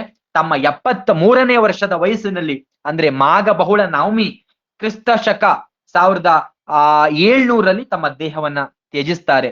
ಅಲ್ಲಿ ಅವರ ದೇಹವನ್ನ ಸಮಾಧಿ ಮಾಡಿರ್ತಾರೆ ಆ ಜಾಗದಲ್ಲಿ. ಆದ್ದರಿಂದ ಇವತ್ತಿಗೂ ಕೂಡ ಸಜ್ಜನಗಡ ಹಿಂದೂಗಳಿಗೆ ಪವಿತ್ರ ಆಗಿರ್ತಕ್ಕಂಥ ಯಾತ್ರಾ ಸ್ಥಳ ಆಗಿದೆ. ಇವತ್ತಿಗೂ ಕೂಡ ನಾವು ನೋಡ್ಬೋದು ಸಮರ್ಥರ ಆ ಯಾತ್ರಾ ಸ್ಥಳವನ್ನ. ಶ್ರೀಧರ ಸ್ವಾಮಿಗಳು ಅಲ್ಲಿ ಸಮರ್ಥರ ಸೇವೆ ಮಾಡ್ತಾ 3 ದಿನವನ್ನ ಅಲ್ಲಿ ಕಳೀತಾರೆ. 3 ದಿನ ಕಳೆದ ಮೇಲೆ ಅಲ್ಲಿಯ ಪಾರುಪತ್ಯಗಾರ ಇವರನ್ನ ಕುರಿತು ಹೇಳ್ತಾನೆ, ಇಲ್ಲಿ ಯಾರೇ ಟೂರಿಸ್ಟ್ ಬಂದ್ರೆ, ಪ್ರವಾಸಿಗರು ಇಲ್ಲಿ ಏನಾದ್ರು ಬಂದ್ರೆ ಅವರಿಗೆ 3 ದಿನಗಳವರೆಗೆ ಮಾತ್ರ ನಾವು ಊಟವನ್ನ ಕೊಡ್ತೇವೆ, ಊಟಕ್ಕೆ ಅವಕಾಶ ಇದೆ. ಆದ್ದರಿಂದ ನೀವು ಬಂದು 3 ದಿನ ಕಳೆದಿದೆಯಾದ್ದರಿಂದ ಇನ್ನು ನಿಮಗೆ ಭೋಜನ ಸೌಕರ್ಯ ಇಲ್ಲಿ ಸಿಗೋದಿಲ್ಲ. ಹಾಗಾಗಿ ನೀವು ಬೇರೆ ವ್ಯವಸ್ಥೆಯನ್ನ ಮಾಡ್ಕೊಳ್ಳಿ ಅಂತ ಶ್ರೀಧರ ಸ್ವಾಮಿಗಳಿಗೆ ಅಲ್ಲಿ ಪಾರುಪತ್ಯ ಮಾಡ್ತಕ್ಕಂಥ ವ್ಯಕ್ತಿ ಹೇಳ್ತಾರೆ. ಶ್ರೀಧರ ಸ್ವಾಮಿಗಳು ಛತ್ರದ ಅನ್ನವನ್ನೇನು ನಂಬ್ಕೊಂಡು ಬಂದಿರೋದಿಲ್ಲ, ಅವರು ಬಂದಿದ್ದು ಸಮರ್ಥರ ಸೇವೆಗಾಗಿ. ಹಾಗಾಗಿ ಶ್ರೀಧರ ಸ್ವಾಮಿಗಳಿಗೇನು ಆ ಪಾರುಪತ್ಯಗಾರನ ಮಾತಿನಿಂದ ಬೇಸರ ಏನು ಆಗೋದಿಲ್ಲ. ಹಾಗಾಗಿ ಸಮರ್ಥರ ಸಮಾಧಿಗೆ ವಂದಿಸಿ ಹೊರಗಡೆ ಬರ್ತಾರೆ. ಪಾರುಪತ್ಯಗಾರ ಹೊರಗಡೆ ವಿಶ್ರಮಿಸಿ ಕುಳಿತಿರುವಾಗ ಶ್ರೀಧರರ ಸ್ವಾಮಿಗಳ ಮುಖಚರಿಯನ್ನ ಕಂಡು ಆದರದಿಂದ, ಪ್ರೀತಿಯಿಂದ ಆ ಪಾರುಪತ್ಯಗಾರ ಶ್ರೀಧರ ಸ್ವಾಮಿಗಳನ್ನ ಕೇಳ್ತಾರೆ, ನೀವು ಯಾರು? ನೀವು ಯಾಕೆ ಇಲ್ಲಿಗೆ ಬಂದಿದ್ದೀರಾ? ನಿಮ್ಮ ಉದ್ದೇಶ ಏನು ಅಂತ ಶ್ರೀಧರ ಸ್ವಾಮಿಗಳನ್ನ ವಿಚಾರ ಮಾಡಿದಾಗ ಶ್ರೀಧರ ಸ್ವಾಮಿಗಳು ತಮ್ಮ ವೃತ್ತಾಂತವನ್ನ ಸಂಕ್ಷಿಪ್ತವಾಗಿ ತಿಳಿಸ್ತಾರೆ. ಹಾಗೆ ಸಜ್ಜನಗಡಕ್ಕೆ ನಾನು ಬಂದಿರತಕ್ಕಂಥದ್ದು ಸಮರ್ಥ ರಾಮದಾಸರ ಸೇವೆಯನ್ನ ನಾನು ಮಾಡಿ ಅವರ ಅನುಗ್ರಹವನ್ನ ಮಾಡಬೇಕು ಅನ್ನುವಂತ ಅನುಷ್ಠಾನವನ್ನ ಮಾಡ್ಲಿಕ್ಕೆ ನಾನು ಬಂದಿದ್ದೇನೆ ಅಂತ ಪಾರುಪತ್ಯಗಾರನಿಗೆ ಶ್ರೀಧರ ಸ್ವಾಮಿಗಳು ಹೇಳ್ತಾರೆ. ಆಗ ಪಾರುಪತ್ಯಗಾರ ಹಾಗೆ ಮಾತಾಡ್ತಾ ಸಮರ್ಥ ರಾಮದಾಸರ ದಾಸಬೋಧ ಗ್ರಂಥದ ವಿಚಾರವನ್ನ ಎತ್ತುತ್ತಾರೆ. ಆಗ ಶ್ರೀಧರ ಸ್ವಾಮಿಗಳಿಗೆ ದಾಸಬೋಧ ಚೆನ್ನಾಗಿ ವ್ಯಾಸಂಗ ಮಾಡಿದ್ರು. ಹಾಗಾಗಿ ಅಲ್ಲಿರ್ತಕ್ಕಂಥ ವಚನಗಳನ್ನ, ಅಲ್ಲಿರ್ತಕ್ಕಂಥ ಹಲವಾರು ವಚನಗಳನ್ನ ಉದಾಹರಣೆ ಕೊಡ್ತಾ ಸೊಗಸಾಗಿ ಒಂದು ಉಪನ್ಯಾಸವನ್ನೇ ಕೊಡ್ತಾರೆ. ಇದರಿಂದ ಪಾರುಪತ್ಯಗಾರನಿಗೆ ತುಂಬಾ ಸಂತೋಷ ಆಗಿ ಶ್ರೀಧರ ಸ್ವಾಮಿಗಳಿಗೆ ಹೇಳ್ತಾನೆ, ಪಾರುಪತ್ಯಗಾರ, ಇಲ್ಲಿ ಕೇವಲ ಯಾತ್ರಾರ್ಥಿಗಳಿಗೆ 3 ದಿನಗಳ ಮೇಲೆ ಅನ್ನ ಹಾಕೋದಿಲ್ಲ ನಿಜ, ಆದರೆ ದೇವಾಲಯದ ಕೆಲಸವನ್ನ ಮಾಡುತ್ತಾ ನಿಮ್ಮ ಅನುಷ್ಠಾನವನ್ನು ನೀವು ಮಾಡ್ಕೊಳ್ಳೋದಾದ್ರೆ ನೀವು ಇಲ್ಲೇ ಉಳ್ಕೋಬಹುದು ಅಂತೇಳಿ ಪಾರುಪತ್ಯಗಾರ ಶ್ರೀಧರ ಸ್ವಾಮಿಗಳಿಗೆ ಹೇಳ್ತಾರೆ. ಆಗ ಶ್ರೀಧರ ಸ್ವಾಮಿಗಳು, ನಾನು ಬಂದಿರ್ತಕ್ಕಂಥದ್ದು ಸಮರ್ಥರ ಸೇವೆಗಾಗಿ. ಅವರು ಆಂಜನೇಯನ ಅವತಾರ ಮೂರ್ತಿ, ಆಂಜನೇಯ ರಾಮನ ಸೇವೆಯಲ್ಲೇ ಇದ್ದಂಥವನು. ಹಾಗಾಗಿ ನಾನ್ಯಾವ ಲೆಕ್ಕ ಅವರ ಸೇವೆ ಮಾಡ್ತಾ ನನ್ನ ಅನುಷ್ಠಾನಗಳನ್ನ ನಾನು ನಡೆಸ್ಕೊಳ್ತೇನೆ ಅಂತ ಶ್ರೀಧರ ಸ್ವಾಮಿಗಳು ಪಾರುಪತ್ಯದಾರರಿಗೆ ಹೇಳಿ, ಶ್ರೀಧರ ಸ್ವಾಮಿಗಳು ಇದೊಂದು ಸಮರ್ಥರ ಅನುಗ್ರಹವೇ ಇದು ಅಂತೇಳಿ ಒಪ್ಕೋತಾರೆ. ಅವತ್ತಿನಿಂದ ಶ್ರೀಧರ ಸ್ವಾಮಿಗಳ ಸೇವಾರೂಪವಾದ ತಪಸ್ಸು ಪ್ರಾರಂಭ ಆಗುತ್ತೆ. ಪ್ರಾತಃ ಕಾಲ ಬೆಳಗಿನ ಜಾವ 3 ಗಂಟೆಗೆ ಏಳುವಂಥದ್ದು, ಎದ್ದು ಸ್ವಲ್ಪ ಹೊತ್ತು ಧ್ಯಾನ ಮಾಡಿ ರಾಮದೇವರಿಗೆ ವಂದನೆಯನ್ನ ಮಾಡಿ ಗುರುಭಾವನೆಯಿಂದ ಸಮರ್ಥರಿಗೆ ನಮಸ್ಕಾರವನ್ನ ಮಾಡಿ ಅಲ್ಲಿ ಸಭಾ ಮಂಟಪ, ಅದರ ಎದುರುಗಡೆ ಇರ್ತಕ್ಕಂಥ ಆ ಒಂದು ಮಂಟಪವನ್ನ ಗುಡಿಸುವಂಥದ್ದು, ಅದಕ್ಕೆ ಸಗಣಿಯನ್ನ ಹಾಕಿ ಆ ಜಾಗವನ್ನ ಸ್ವಚ್ಛ ಮಾಡುವಂಥದ್ದು, ಆಮೇಲೆ ಕೆರೆಗೆ ಹೋಗಿ ಮತ್ತೆ ಸ್ನಾನ ಮಾಡಿ ಬಂದು ಎಲ್ಲಾ ದೇವರಿಗೂ ಕಾಕಡ ಆರತಿಯನ್ನ ಮಾಡುವಂಥದ್ದು. ಅಷ್ಟರಲ್ಲಿ ಬೆಳಗ್ಗೆ 5 ಗಂಟೆ ಆಗಿರ್ತಾ ಭಕ್ತರಿಗೆ ಹಾಲು, ಬೆಣ್ಣೆ, ಕಲ್ಲು ಸಕ್ಕರೆ ಪ್ರಸಾದವನ್ನ ಹಂಚಿ ಮಂದಿರದ ಒಳ ಆವರಣವನ್ನ ಅವರು ಶುದ್ಧಿ ಮಾಡ್ತಾ ಇದ್ರು. ಆನಂತರ ಎಲ್ಲಾ ದೇವರಿಗೂ ಕೂಡ ಸಂಕ್ಷಿಪ್ತವಾಗಿರ್ತಕ್ಕಂಥ ಪೂಜೆಯನ್ನ ಮಾಡಿ ಗಂಧವನ್ನ ತೇಯ್ಲಿಕ್ಕೆ ಶ್ರೀಧರ ಸ್ವಾಮಿಗಳು ತೊಡಗ್ತಾ ಇದ್ರು. ಅದಾದ್ಮೇಲೆ ಏನು ಕೆರೆಯಿಂದ ಅಭಿಷೇಕಕ್ಕಾಗಿ ನೀರನ್ನ ತಂದು ತುಂಬ್ತಾ ಇದ್ರು. ಅದಾದ್ಮೇಲೆ ಸಂಧ್ಯಾ ವಂದನೆಯನ್ನ ಮಾಡಿ ಪ್ರಾತಃ ಕಾಲದ ಆ ಏನು ಟಿಫನ್ ಅನ್ನ, ಬೆಳಗಿನ ಉಪಹಾರವನ್ನ ಮಾಡಿ, ಅದಾದ್ಮೇಲೆ ಹಸಿಯ ನೆಲಗಡಲೆ, ಅವರ ಆಹಾರ ಏನಪ್ಪಾ ಅಂದ್ರೆ ಶೇಂಗಾ ಅಂತ ನಾವು ಕರಿತೀವಿ, ನೆಲಗಡಲೆಯನ್ನ ಅವರು ತಿಂತಾ ಇದ್ರು. ಏನಾದ್ರೂ ಪಾರುಪತ್ಯಗಾರರು ಇಲ್ಲದೆ ಇದ್ದೀರಾ ಅದು ಅವರು ತಿಂತಾ ಇರ್ಲಿಲ್ಲ. ಅಕ್ಕಿಯನ್ನ ಏನ್ ಸಿಗುತ್ತೆ ಅದರಲ್ಲೇ ತಿಂದು ತೃಪ್ತರಾಗ್ತಾ ಇದ್ರು. ಹೀಗೆ ಶ್ರೀಧರ ಸ್ವಾಮಿಗಳು ಸಮರ್ಥ ರಾಮದಾಸರ ಆ ಒಂದು ಸಮಾಧಿ ಮಂದಿರದಲ್ಲಿ ಅವರು ಸೇವೆಯನ್ನ ಮಾಡ್ತಾ ಇರ್ತಾರೆ. ನಿತ್ಯವೂ ಕೂಡ ರಾಮನಾಮವನ್ನ ಜಪಿಸುವಂತಹ ಆ ಪದ್ಧತಿಯನ್ನ ಶ್ರೀಧರ ಸ್ವಾಮಿಗಳು ಇಟ್ಕೊಂಡಿದ್ರು. ಆದ್ರೆ ಶ್ರೀಧರ ಸ್ವಾಮಿಗಳು ಒಂದ್ಸಾರಿ ಹೂಗಳನ್ನ ಬಿಡಿಸಿ ತರ್ಲಿಕ್ಕೆ ಹೋದಂತಹ ಸಂದರ್ಭದಲ್ಲಿ ಶ್ರೀಧರ ಸ್ವಾಮಿಗಳು ಒಮ್ಮೆಲೆ ಆ ಸಮಾಧಿ ಸ್ಥಿತಿಗೆ ಹೋಗ್ಬಿಡ್ತಾರೆ. ಹೂವನ್ನ ಬಿಡಿಸುವಾಗ ರಾಮನಾಮವನ್ನ ಸ್ಮರಣೆ ಮಾಡ್ತಾ ಅಲ್ಲಿ ಸಮಾಧಿ ಸ್ಥಿತಿಗೆ ಹೋಗ್ಬಿಡ್ತಾರೆ. 3 ದಿನ ಆದ್ರೂ ಕೂಡ ಸಮಾಧಿ ಸ್ಥಿತಿಯಿಂದ ಹೇಳೋದಿಲ್ಲ. ಅಲ್ಲಿರ್ತಕ್ಕಂಥವ್ರು ಎಲ್ಲರೂ ಕೂಡ ಶ್ರೀಧರ ಸ್ವಾಮಿಗಳು ಎಲ್ಲೋ ಹೋಗಿದ್ದಾರೆ ಅಂತ ಹೇಳಿ ಅನ್ಕೋತಾರೆ. 3 ದಿನ ಆದ್ಮೇಲೆ ಶ್ರೀಧರ ಸ್ವಾಮಿಗಳು ಮತ್ತೆ ಬರ್ತಾರೆ. ಆ ಪ್ರಾರಂಭದಲ್ಲೇ ಅವರ ಅಧ್ಯಾತ್ಮದ ಆ ದಾರಿಯಲ್ಲಿ ಅಷ್ಟರ ಮಟ್ಟಿಗೆ ಅಧ್ಯಾತ್ಮ ಅನ್ನುವಂಥದ್ದು, ಅವರ ಆ ಭಕ್ತಿ ಅನ್ನುವಂಥದ್ದು, ನಿಷ್ಠೆ ಅನ್ನುವಂಥದ್ದು ಅಷ್ಟಿತ್ತು. ಆ ಭಕ್ತಿಗೆ ಭಗವಂತ ಆಗ್ಲೇ ಅವರಿಗೆ ಅನುಗ್ರಹ ಮಾಡ್ತಾ ಇದ್ದ ಅಂತ ನಮಗೆ ಈ ಘಟನೆಯಿಂದ ನಮಗೆ ಗೊತ್ತಾಗುತ್ತೆ. ಅದಾದ್ಮೇಲೆ ಶ್ರೀಧರ ಸ್ವಾಮಿಗಳಿಗೆ ಅಲ್ಲಿ ಸೇವೆ ಮಾಡುವಂತ ಸಂದರ್ಭದಲ್ಲಿ ಅಲ್ಲಿ ಪಾರುಪತ್ಯದಾರರಾಗ್ಬೋದು, ಅಲ್ಲಿ ಕೆಲಸ ಮಾಡ್ತಕ್ಕಂಥ ಸಿಬ್ಬಂದಿಗಳಾಗ್ಬೋದು, ಸುಮಾರು ಜನ ಅವರಿಗೆ ಹಿಂಸೆಯನ್ನ ಕೊಡ್ತಾರೆ, ಕಾಟವನ್ನ ಕೊಡ್ತಾರೆ, ಕಿರುಕುಳವನ್ನ ಕೊಡ್ತಾರೆ. ಆ ಮಂದಿರದ ಮೇಲ್ವಿಚಾರಣೆಯನ್ನ ಶ್ರೀ ನಾರಾಯಣ ಗೋಡ್ಸೆ ಬುವಾ ಅನ್ನುವಂಥವ್ರು ನೋಡ್ಕೋತಾ ಇರ್ತಾರೆ. ಅವರಿಗೆ ಶ್ರೀಧರ ಸ್ವಾಮಿಗಳ ಅವರು ಮನವಿ ಮಾಡ್ಕೋತಾರೆ, ನನಗೆ ರಾತ್ರಿ ಕಾಲದಲ್ಲಿ ಸಮರ್ಥರ ಸಾನ್ನಿಧ್ಯ ದೊರಕುವಂತೆ ತಾವು ಮಾಡಬೇಕು. ನಾನು ಅಲ್ಲಿ ಸಮರ್ಥರ ಸಮಾಧಿ ಮುಂದೆ ನಾನು ಧ್ಯಾನವನ್ನ ಮಾಡ್ಬೇಕು, ಅದಕ್ಕೆ ನೀವು ಅವಕಾಶ ಮಾಡ್ಕೊಡ್ಬೇಕು ಅಂತೇಳಿ ಕೇಳ್ಕೊಂಡಾಗ ನಾರಾಯಣ ಬೋ ಅವರಿಗೆ ಶ್ರೀಧರರ ಯೋಗ್ಯತೆ ಏನು ಅನ್ನುವಂತೂ ಗೊತ್ತಿರುತ್ತೆ. ಹಾಗಾಗಿ ಶ್ರೀಧರರ ಪ್ರಾರ್ಥನೆಯನ್ನ ಮನ್ನಿಸಿ ಅವರನ್ನ ಸಮರ್ಥ ರಾಮದಾಸರ ಮಂದಿರದೊಳಗಡೆ ಬಿಟ್ಟು ಬೀಗ ಹಾಕಿ ಅವರು ಬರ್ತಾ ಇದ್ರಂತೆ. ಹೀಗೆ ರಾತ್ರಿ ಎಲ್ಲ ಶ್ರೀ ಸಮರ್ಥರ ಸಮಾಧಿಯ ಮುಂದೆ ಶ್ರೀಧರ ಸ್ವಾಮಿಗಳು ಕುಳಿತುಕೊಂಡು ಧ್ಯಾನ ಮಾಡ್ತಾ ಇದ್ರು ಅನ್ನುವಂಥದ್ದು. ಹೀಗಿರುವಾಗ ಒಂದ್ಸಾರಿ ಶಂಕರ ಕೃಷ್ಣದೇವ ಅನ್ನುವಂತಹ ಲಾಯರೊಬ್ರು ದಾಸನವಮಿಯ ಉತ್ಸವಕ್ಕೆ ಸಜ್ಜನಗಡಕ್ಕೆ ಬಂದಿರ್ತಾರೆ. ಅವರು ಸಮರ್ಥ ಸಂಪ್ರದಾಯದ ಭಕ್ತರಾಗಿರ್ತಾರೆ. ಅವರು ಈ ಶ್ರೀಧರ ಸ್ವಾಮಿಗಳ ಈ ಸೇವೆ ಮಾಡುವಂಥದ್ದು, ಅವರ ವೈರಾಗ್ಯ, ಅವರ ಭಕ್ತಿಯನ್ನ ಕಂಡು ಪ್ರಸನ್ನರಾಗಿ ಶ್ರೀಧರರನ್ನ ಪ್ರೀತಿಯಿಂದ ಹತ್ರ ಕರ್ಕೊಂಡು ಹೇಳ್ತಾರೆ, ನೀವು ಸಮರ್ಥರ ದಾಸಬೋಧವನ್ನ ನೀವು ಪಾರಾಯಣ ಮಾಡ್ತಾ ಇದ್ದೀರಾ ಅಂತ ಕೇಳ್ತಾರೆ. ಆಗ ಶ್ರೀಧರ ಸ್ವಾಮಿಗಳು ಹೇಳ್ತಾರೆ, ನನಗೆ ಈ ಗುರು ಸೇವೆ ಮಾಡುವಾಗ ನನಗೆ ಆ ಪಾರಾಯಣ ಮಾಡ್ಲಿಕ್ಕೆ ಅವಕಾಶವೇ ನನಗೆ ಸಿಗ್ತಾ ಇಲ್ಲ. ಸಂಜೆ ಆರತಿ ಆದ್ಮೇಲೆ ಸತ್ಸಂಗದಲ್ಲಿ ದಾಸಬೋಧ ಶ್ರವಣ ನಡೆಯುತ್ತಲ್ಲ, ಅದನ್ನೇ ನಾನು ಕೇಳ್ತೇನೆ. ಬಿಟ್ರೆ ನಾನೇನು ದಾಸಬೋಧ ನಾನು ಪಾರಾಯಣ ಮಾಡ್ಲಿಕ್ಕೆ ಆಗ್ತಾ ಇಲ್ಲ. ಸಮಯ ಆದ್ರೆ ನಾನು ಮಾಡ್ತೇನೆ ಅಂತಂದಾಗ ಆ ಕೃಷ್ಣದೇವ ಅನ್ನುವಂತ ಲಾಯರ್ ಹೇಳ್ತಾರೆ, ನೀವು ಸಮಯ ಮಾಡಿಕೊಂಡು 13 ಸಲ ಅದರ ಪಾರಾಯಣ ಮಾಡ್ರಿ, ನಿಮ್ಮ ಇಷ್ಟಾರ್ಥ ನೆರವೇರುತ್ತೆ ಅಂತ ಕೃಷ್ಣದೇವ ಅನ್ನುವಂತ ಲಾಯರ್ ಅವರು ಶ್ರೀಧರ ಸ್ವಾಮಿಗಳಿಗೆ ಸಲಹೆಯನ್ನ ಕೊಡ್ತಾರೆ. ಈ ಸಲಹೆಯನ್ನ ಪಡೆದಂತಹ ಶ್ರೀಧರ ಸ್ವಾಮಿಗಳು ದಿನಕ್ಕೆ 13 ಸಲ ದಾಸಬೋಧದ ಪಾರಾಯಣವನ್ನ ಮಾಡ್ತಾ ಇದ್ರಂತೆ.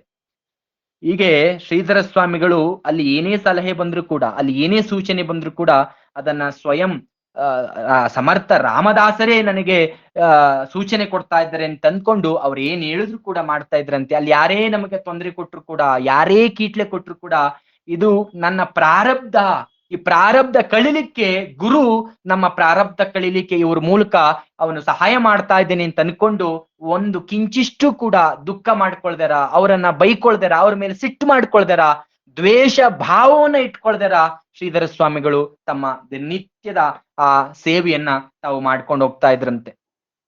ಹೀಗೆ ಶ್ರೀಧರ ಸ್ವಾಮಿಗಳು ಆಂಜನೇಯನ ಭಕ್ತಿಯ ಸೇವೆಯನ್ನ ಮಾಡ್ತಾ ಹೋಗ್ತಾರೆ. ಆಂಜನೇಯನ ಭಕ್ತಿ ಅಂದ್ರೆ ಸಮರ್ಥ ರಾಮದಾಸರು ಆಂಜನೇಯನ ಅವತಾರ ಅಂತಲೇ ಆಗ ಅವರ ಭಕ್ತರು ನಂಬಿರೋದ್ರಿಂದ ಅವರನ್ನ ಆಂಜನೇಯನ ಅವತಾರ ಅಂತೇಳಿ ಆಂಜನೇಯನ ಸೇವೆಯನ್ನ ಮಾಡ್ಕೊಂಡು ಹೋಗ್ತಾ ಇರ್ತಾರೆ. ಹೀಗಿರ್ಬೇಕಾದ್ರೆ ಒಂದು ಸಾರಿ ಶ್ರೀಧರ ಸ್ವಾಮಿಗಳು ಸಮರ್ಥರ ಆ ಸಮಾಧಿಯ ಮುಂದೆ ಧ್ಯಾನವನ್ನ ಮಾಡುವಾಗ ಆ ಸಮರ್ಥರ ಆ ಒಂದು ಸ್ವಾಮಿಗಳ ಮೂರ್ತಿ ಒಂದು ರೀತಿ ನೆರಳಿನ ಆಕಾರದಲ್ಲಿ ಧರಿಸಿ ಬಂದು ಎಡಗೈಯಲ್ಲಿ ಯೋಗದಂಡ, ಬಲಗೈಯಲ್ಲಿ ತುಳಸಿ ಮಣಿಗಳ ಮಾಲೆ, ಬಗಲಲ್ಲಿ ಜೋಳಿಗೆ, ಅವರ ಜಟೆ ಹರಡಿರುತ್ತೆ, ಕಾಲುಗಳಲ್ಲಿ ಪಾದುಕೆ ಇರುತ್ತೆ, ತುಟಿಗಳಲ್ಲಿ ರಾಮನಾಮ ಹೇಳ್ತಾ ಇರುತ್ತೆ. ಆ ರಾಮನಾಮ ಹೇಳ್ತಾ ಇರುವಂತ ಒಂದು ಮೂರ್ತಿ ಅವ್ರ ಮುಂದೆ ಬಂದಂಗೆ ಭಾಷಾ ಆಗತ್ತೆ. ಅವರು ಬಂದು ಶ್ರೀಧರ ಸ್ವಾಮಿಗಳ ಮೈಯನ್ನ ಮುಟ್ಟಿ ಉಪನಿಷತ್ತುಗಳ ಮಹಾವಾಕ್ಯಗಳನ್ನ ಉಪದೇಶವನ್ನ ಮಾಡಿ ಆದಂತೆ ಶ್ರೀಧರ ಸ್ವಾಮಿಗಳಿಗೆ ಭಾಸ ಆಗತ್ತೆ. ಅದಾದ್ಮೇಲೆ ಶ್ರೀಧರ ಸ್ವಾಮಿಗಳು ಆನಂದದಿಂದ ಕಣ್ಣೀರು ಹರಿಯುತ್ತೆ ಅವರಿಗೆ, ಅವರ ಮೈ ರೋಮಾಂಚನ ಆಗತ್ತೆ. ಹಿಂಗೆ ಗುರುಗಳ ಆ ಧ್ಯಾನದಲ್ಲಿ ಅವರು ಮೈಮರಿತ ದಿನವೂ ಕೂಡ ಒಂದೊಂದು ವಿಶೇಷವಾಗಿರ್ತಕ್ಕಂತಹ ಅನುಭವವನ್ನ ಆ ಸಮರ್ಥ ರಾಮದಾಸರ ಸಮಾಧಿ ಮುಂದೆ ಸೇವೆ ಮಾಡ್ತಾ ಶ್ರೀಧರ ಸ್ವಾಮಿಗಳು ಪಡ್ಕೋತಾ ಇದ್ರಂತೆ. ಹಿಂಗೆ ಬರಬರುತ್ತಾ ಶ್ರೀಧರ ಸ್ವಾಮಿಗಳಿಗೆ ಆ ಅಲ್ಲಿ ಜನ ಪ್ರೀತಿಯನ್ನ ತೋರ್ಲಿಕ್ಕೆ ಪ್ರಾರಂಭ ಮಾಡ್ಕೊಡ್ತಾರೆ. ಅವರ ನಡೆನುಡಿಗಳು ಇಂದ ಹಲವಾರು ಜನ ಪ್ರಭಾವಿತರಾಗ್ತಾ ಇರ್ತಾರೆ. ಹಾಗಾಗಿ ಇಷ್ಟಾದ್ರೂ ಕೂಡ ಶ್ರೀಧರ ಸ್ವಾಮಿಗಳಿಗೆ ತಾನು ಹೆಚ್ಚು ಅನ್ನುವಂತಹ ಗರ್ವ ಬರೋದಿಲ್ಲ. ತಾನು ಅಲ್ಪ ತಾನು ಅಲ್ಪ ಬುದ್ಧಿಯವನು ಅನ್ನುವಂತಹದ್ದೇ ಅವರಲ್ಲಿ ಇರುತ್ತೆ ಶ್ರೀಧರ ಸ್ವಾಮಿಗಳಿಗೆ. ಹಾಗಾಗಿ ಅಲ್ಲಿ ಬಂದಂತಹ ಸಂದರ್ಭದಲ್ಲಿ ಶ್ರೀಧರ ಸ್ವಾಮಿಗಳು ಅಲ್ಲಿ ಸಮಾಧಿ ಮಂದಿರಕ್ಕೆ ಬರ್ತಾ ಇದ್ರಲ್ಲ, ಆ ಬರ್ತಾ ಇದ್ದಂತಹ ಎಷ್ಟೋ ಜನ ಭಕ್ತರ ಕಷ್ಟವನ್ನ ಆಗ್ಲೇ ಪರಿಹಾರ ಮಾಡ್ತಾ ಇದ್ರಂತೆ. ಅದರ ಒಂದು ಕೆಲವು ಘಟನೆಗಳನ್ನ ನಾವು ನೋಡೋದಾದ್ರೆ, ಅಲ್ಲಿ ಒಬ್ಬ ಹೆಂಗಸಿಗೆ ಭೂತ ಬಾಧೆ ಆಗಿರುತ್ತಂತೆ, ಭೂತ ಬಾಧೆ ಒದಗಿರುತ್ತಂತೆ. ಆಗ ಯಾವ ಚಿಕಿತ್ಸೆಯನ್ನ ಮಾಡಿದ್ರು ಕೂಡ ಅವಳು ಒಂದೇ ಸಮನಾಗಿ ಬಡ್ಕೊಳ್ಳೋದು, ಅರ್ಚ್ಕೊಳ್ಳೋದು ಈ ರೀತಿ ಮಾಡ್ತಾ ಇರ್ತಾರಂತೆ. ಆಗ ಆ ಹೆಂಗಸನ್ನ ಸಜ್ಜನಗಡಕ್ಕೆ ಕರ್ಕೊಂಡು ಬಂದಾಗ ಶ್ರೀಧರ ಸ್ವಾಮಿಗಳು ಸಜ್ಜನಗಡದಲ್ಲಿ ರಾಮನಾಮದ ಮಂತ್ರವನ್ನ ಹೇಳ್ತಾ ಜಯ ಜಯ ರಘುವೀರ ಸಮರ್ಥ ಅಂತ ಹೇಳ್ತಾ ಆ ತೀರ್ಥವನ್ನ ಆ ಹೆಂಗಸಿನ ಮೇಲೆ ಚಿಮುಕಿಸ್ತಾರಂತೆ. ಒಡನೆಯೇ ಅವಳಿಗಿರ್ತಕ್ಕಂತಹ ಭೂತ ಬಾಧೆ ಅನ್ನುವಂಥದ್ದು ಹೊರಟೋಗುತ್ತಂತೆ. ಅದಾದ್ಮೇಲೆ ಆಕೆ ಆರೋಗ್ಯವಾದ್ಲು, ಆಕೆಗೆ ಮತ್ತೆ ಯಾವತ್ತೂ ಕೂಡ ಭೂತ ಬಾಧೆ ಬಾಧಿಸ್ಲಿಲ್ಲ ಅಂತ ಶ್ರೀಧರ ಸ್ವಾಮಿಗಳ ಚರಿತ್ರೆಯಲ್ಲಿ ನಮಗೆ ಕಾಣುತ್ತೆ. ಇನ್ನೊಂದ್ಸಾರಿ ಅಲ್ಲಿ ಆ ಸಮರ್ಥರ ಆ ಒಂದು ಸಮಾಧಿ ಇರುವಂತಹ ಸ್ಥಳದಲ್ಲಿ ಅಂಗಾಯಿ ದೇವಿ ಎನ್ನುವಂತಹ ಒಂದು ಗುಡಿ ಇದೆಯಂತೆ. ಅಂಗಾಯಿ ದೇವಿ ಎನ್ನುವಂತ ಗುಡಿಯಲ್ಲಿ ಒಂದು ಸರ್ಪ ಏನ್ ಮಾಡುತ್ತೆ ಬಂದ್ ಸೇರ್ಕೊಂಡ್ಬಿಡುತ್ತಂತೆ. ಆ ಸರ್ಪ ಏನ್ ಮಾಡುತ್ತೆ ಬಂದ್ ಸೇರ್ಕೊಂಡ್ಬಿಟ್ಟು ಹತ್ರಕ್ಕೆ ಹೋಗದಂತೆ ಅದು ಎಡೆ ಎತ್ತಿ ಎಲ್ಲರನ್ನು ಎದುರಿಸ್ತಾ ಇರುತ್ತಂತೆ. ಆಗ ಅಲ್ಲಿ ಪೂಜೆಯನ್ನ ಮಾಡ್ತಕ್ಕಂತ ಅರ್ಚಕರು ಪೂಜೆಯನ್ನ ಮಾಡ್ಲಿಕ್ಕೆ ಎದುರ್ಕೋತಾರಂತೆ. ಹಾಗಾಗಿ ಆ ಮಂದಿರದ ಪಾರುಪತ್ಯ ಮಾಡುವಂತಹ ಪಾರುಪತ್ಯಗಾರರು ಶ್ರೀಧರ ಸ್ವಾಮಿಗಳಿಗೆ ವಿಚಾರವನ್ನ ಹೇಳ್ತಾರಂತೆ. ಆ ವಿಚಾರವನ್ನ ಹೇಳಿದಾಗ ಶ್ರೀಧರರು ನಿಶ್ಚಿಂತೆಯಿಂದ ದೇವರ ಬಳಿಗೆ ಹೋಗಿ ನಾನು ಪೂಜೆಯನ್ನ ಮಾಡ್ತೇನೆ, ಈ ಸರ್ಪ ಇರೋದಿಕ್ಕೆ ಎದ್ರಿ ತಾಯಿಯ ಪೂಜೆಯನ್ನ ಮಾಡದೆ ನಿಲ್ಲಿಸುವಂತದ್ದು ಒಳ್ಳೇದಲ್ಲ, ನಾನೇ ಹೋಗಿ ಪೂಜೆಯನ್ನ ಮಾಡ್ತೀನಿ ಅಂತೇಳಿ ದೇವರ ಬಳಿಗೆ ಹೋಗಿ ತಮ್ಮ ಪಾಡಿಗೆ ತಾವು ಪೂಜೆಯನ್ನ ಮಾಡ್ತಾರೆ. ಸರ್ಪ ಏನ್ ಮಾಡುತ್ತೆ ಎಡೆಯನ್ನ ತಗ್ಗಿಸಿ ಸುಮ್ನೆ ಮಲಗಿರುತ್ತಂತೆ. 3 ದಿನಗಳವರೆಗೆ ಶ್ರೀಧರ ಸ್ವಾಮಿಗಳೇ ಅಲ್ಲಿ ಪೂಜೆಯನ್ನ ಮಾಡ್ತಾರೆ. ಅದಾದ್ಮೇಲೆ ಅಲ್ಲಿ ಇದ್ದಂತಹ ಸರ್ಪ ಹೊರಟೋಗಿತ್ತು ಅಂತ ಶ್ರೀಧರ ಸ್ವಾಮಿಗಳ ಚರಿತ್ರೆಯಲ್ಲಿ ನಮಗೆ ಇದು ಮಾಹಿತಿ ಸಿಗುತ್ತೆ. ಹಾಗಾಗಿ ಶ್ರೀಧರ ಸ್ವಾಮಿಗಳು ಅಲ್ಲಿ ಮಾಡ್ತಾ ಇದ್ದಂಥದ್ದು ಸೇವೆ ಮಾಡ್ತಾ ಒಂದೆರಡು ಪವಾಡಗಳನ್ನ ಅವರು ಮಾಡ್ಲಿಲ್ಲ, ಅಲ್ಲೂ ಕೂಡ ಹಲವಾರು ಪವಾಡಗಳನ್ನ ಮಾಡ್ತಾರೆ. ಅಲ್ಲಿ ಶ್ರೀಧರ ಸ್ವಾಮಿಗಳಿಗೆ ಆ ಸಮರ್ಥರ ಸಮಾಧಿ ಮಂದಿರದಲ್ಲಿ ಅಡಿಗೆ ಮಾಡ್ತಾ ಇದ್ದಂತಹ ಒಬ್ಬ ಅಡಿಗೆಯವನು ಹೇಳ್ತಾನೆ, ಅವನಿಗೆ ಮಂತ್ರ ತಂತ್ರಗಳ ಪರಿಚಯ ಇರುತ್ತೆ. ಅವನು ಶ್ರೀಧರ ಸ್ವಾಮಿಗಳಿಗೆ ಹೇಳ್ತಾನೆ, ಶ್ರೀಧರ ಸ್ವಾಮಿಗಳೇ, ಶ್ರೀಧರ, ನಾನು ಭೂತಗಳನ್ನ ವಶಪಡಿಸ್ತಕ್ಕಂತಹ ಮಂತ್ರಗಳನ್ನ ನಾನು ನಿನಗೆ ಉಪದೇಶ ಕೊಡ್ತೇನೆ, ನೀನು ಉಪದೇಶವನ್ನ ತಕೋ, ನಿನಗೆ ಉಪಯೋಗಕ್ಕೆ ಬರುತ್ತೆ ಅಂತ ಶ್ರೀಧರ ಸ್ವಾಮಿಗಳಿಗೆ ಹೇಳ್ತಾನಂತೆ ಅಡಿಗೆ ಮಾಡ್ತಕ್ಕಂಥವನು. ಆಗ ಶ್ರೀಧರರು ಹೇಳ್ತಾರಂತೆ, ನನಗೆ ಭೂತ ವಶೀಕರಣದಿಂದ ಆಗಬೇಕಾದ್ದೇನಿದೆ, ರಾಮ ತಾರಕ ಮಂತ್ರ ಇದೆಯಲ್ಲ, ರಾಮ ತಾರಕ ಮಂತ್ರ ಎಲ್ಲಾ ಮಂತ್ರಗಳಿಗೂ ಕೂಡ ರಾಜ, ಅದೊಂದು ನನ್ನ ನಾಲಿಗೆಯಲ್ಲಿದ್ರೆ ಸಾಕು ಅಂತೇಳಿ ಸಜ್ಜನಗಡಕ್ಕೆ ಬಂದಂತಹ ಅವರು, ನಾನು ಬಂದಿರ್ತಕ್ಕಂಥದ್ದು ಇಲ್ಲಿ ತಂತ್ರವನ್ನ ಕಲೀಲಿಕ್ಕಲ್ಲ, ಮಂತ್ರವನ್ನ ಕಲೀಲಿಕ್ಕಲ್ಲ, ನಾನು ಸೇವೆಯನ್ನ ಮಾಡ್ಲಿಕ್ಕೆ ಬಂದಿದ್ದೀನಿ ಅಂತ ಹೇಳ್ಬಿಡ್ತಾರಂತೆ ಶ್ರೀಧರ ಸ್ವಾಮಿಗಳು. ಅಲ್ಲಿ ಇನ್ನೊಬ್ರು ಸಜ್ಜನಗಡಕ್ಕೆ ಒಬ್ಬ ಹಠಯೋಗಿಗಳು ಬರ್ತಾರಂತೆ. ಹಠಯೋಗಿಗಳು ಬಂದು ಹೇಳ್ತಾರಂತೆ ಶ್ರೀಧರ ಸ್ವಾಮಿಗಳಿಗೆ, ನಿಮಗೆ ಸಮಾಧಿಯಾಗುವಂತಹ ಕ್ರಮವನ್ನ ನಾನು ಹೇಳ್ಕೊಡ್ತೇನೆ, ಸಮಾಧಿ ಸ್ಥಿತಿಯನ್ನ ನಾನು ನಿಮಗೆ ಕಲಿಸ್ಕೊಡ್ತೇನೆ ಅಂತ ಆ ಹಠಯೋಗಿಗಳು ಹೇಳಿದಾಗ ಶ್ರೀಧರ ಸ್ವಾಮಿಗಳು ಹೇಳ್ತಾರಂತೆ, ಸಮಾಧಿ ಅಂತಕ್ಕಂಥದ್ದು ಚಿಕ್ಕ ವಿಷಯ ಅಲ್ಲ, ಅದು ಬಹಳ ದೊಡ್ಡ ವಿಷಯ. ಅದು ನಮ್ಮ ಸಾಧನೆಯಿಂದ ಕ್ರಮವಾಗಿ ನಾವು ಆ ಸ್ಥಿತಿಗೆ ಏರ್ಬೇಕೆ ಹೊರತು ಯಾರೋ ಏನೋ ಕೊಡ್ತಾರೆ ಅಂತ ನಾವು ಏರುವಂತದ್ದಲ್ಲ. ಯಾವ ರೀತಿ ಈ ಕಾಯಿ ಇನ್ನು ಹಣ್ಣಾಗದೆ ಇರುವಂತ ಕಾಯಿಯನ್ನ ಗುದ್ದಿ ಹಣ್ಣು ಮಾಡಿದ್ರೆ ಹಣ್ಣಿನ ಸವಿ ಯಾವ ರೀತಿ ಬರಲ್ವೋ, ಹಂಗೆ ನಾವು ಸ್ವಯಂ ಶ್ರಮವನ್ನ ಪಟ್ಟು ನಾವು ಆ ಸ್ಥಾನಕ್ಕೆ ಏರ್ಬೇಕು.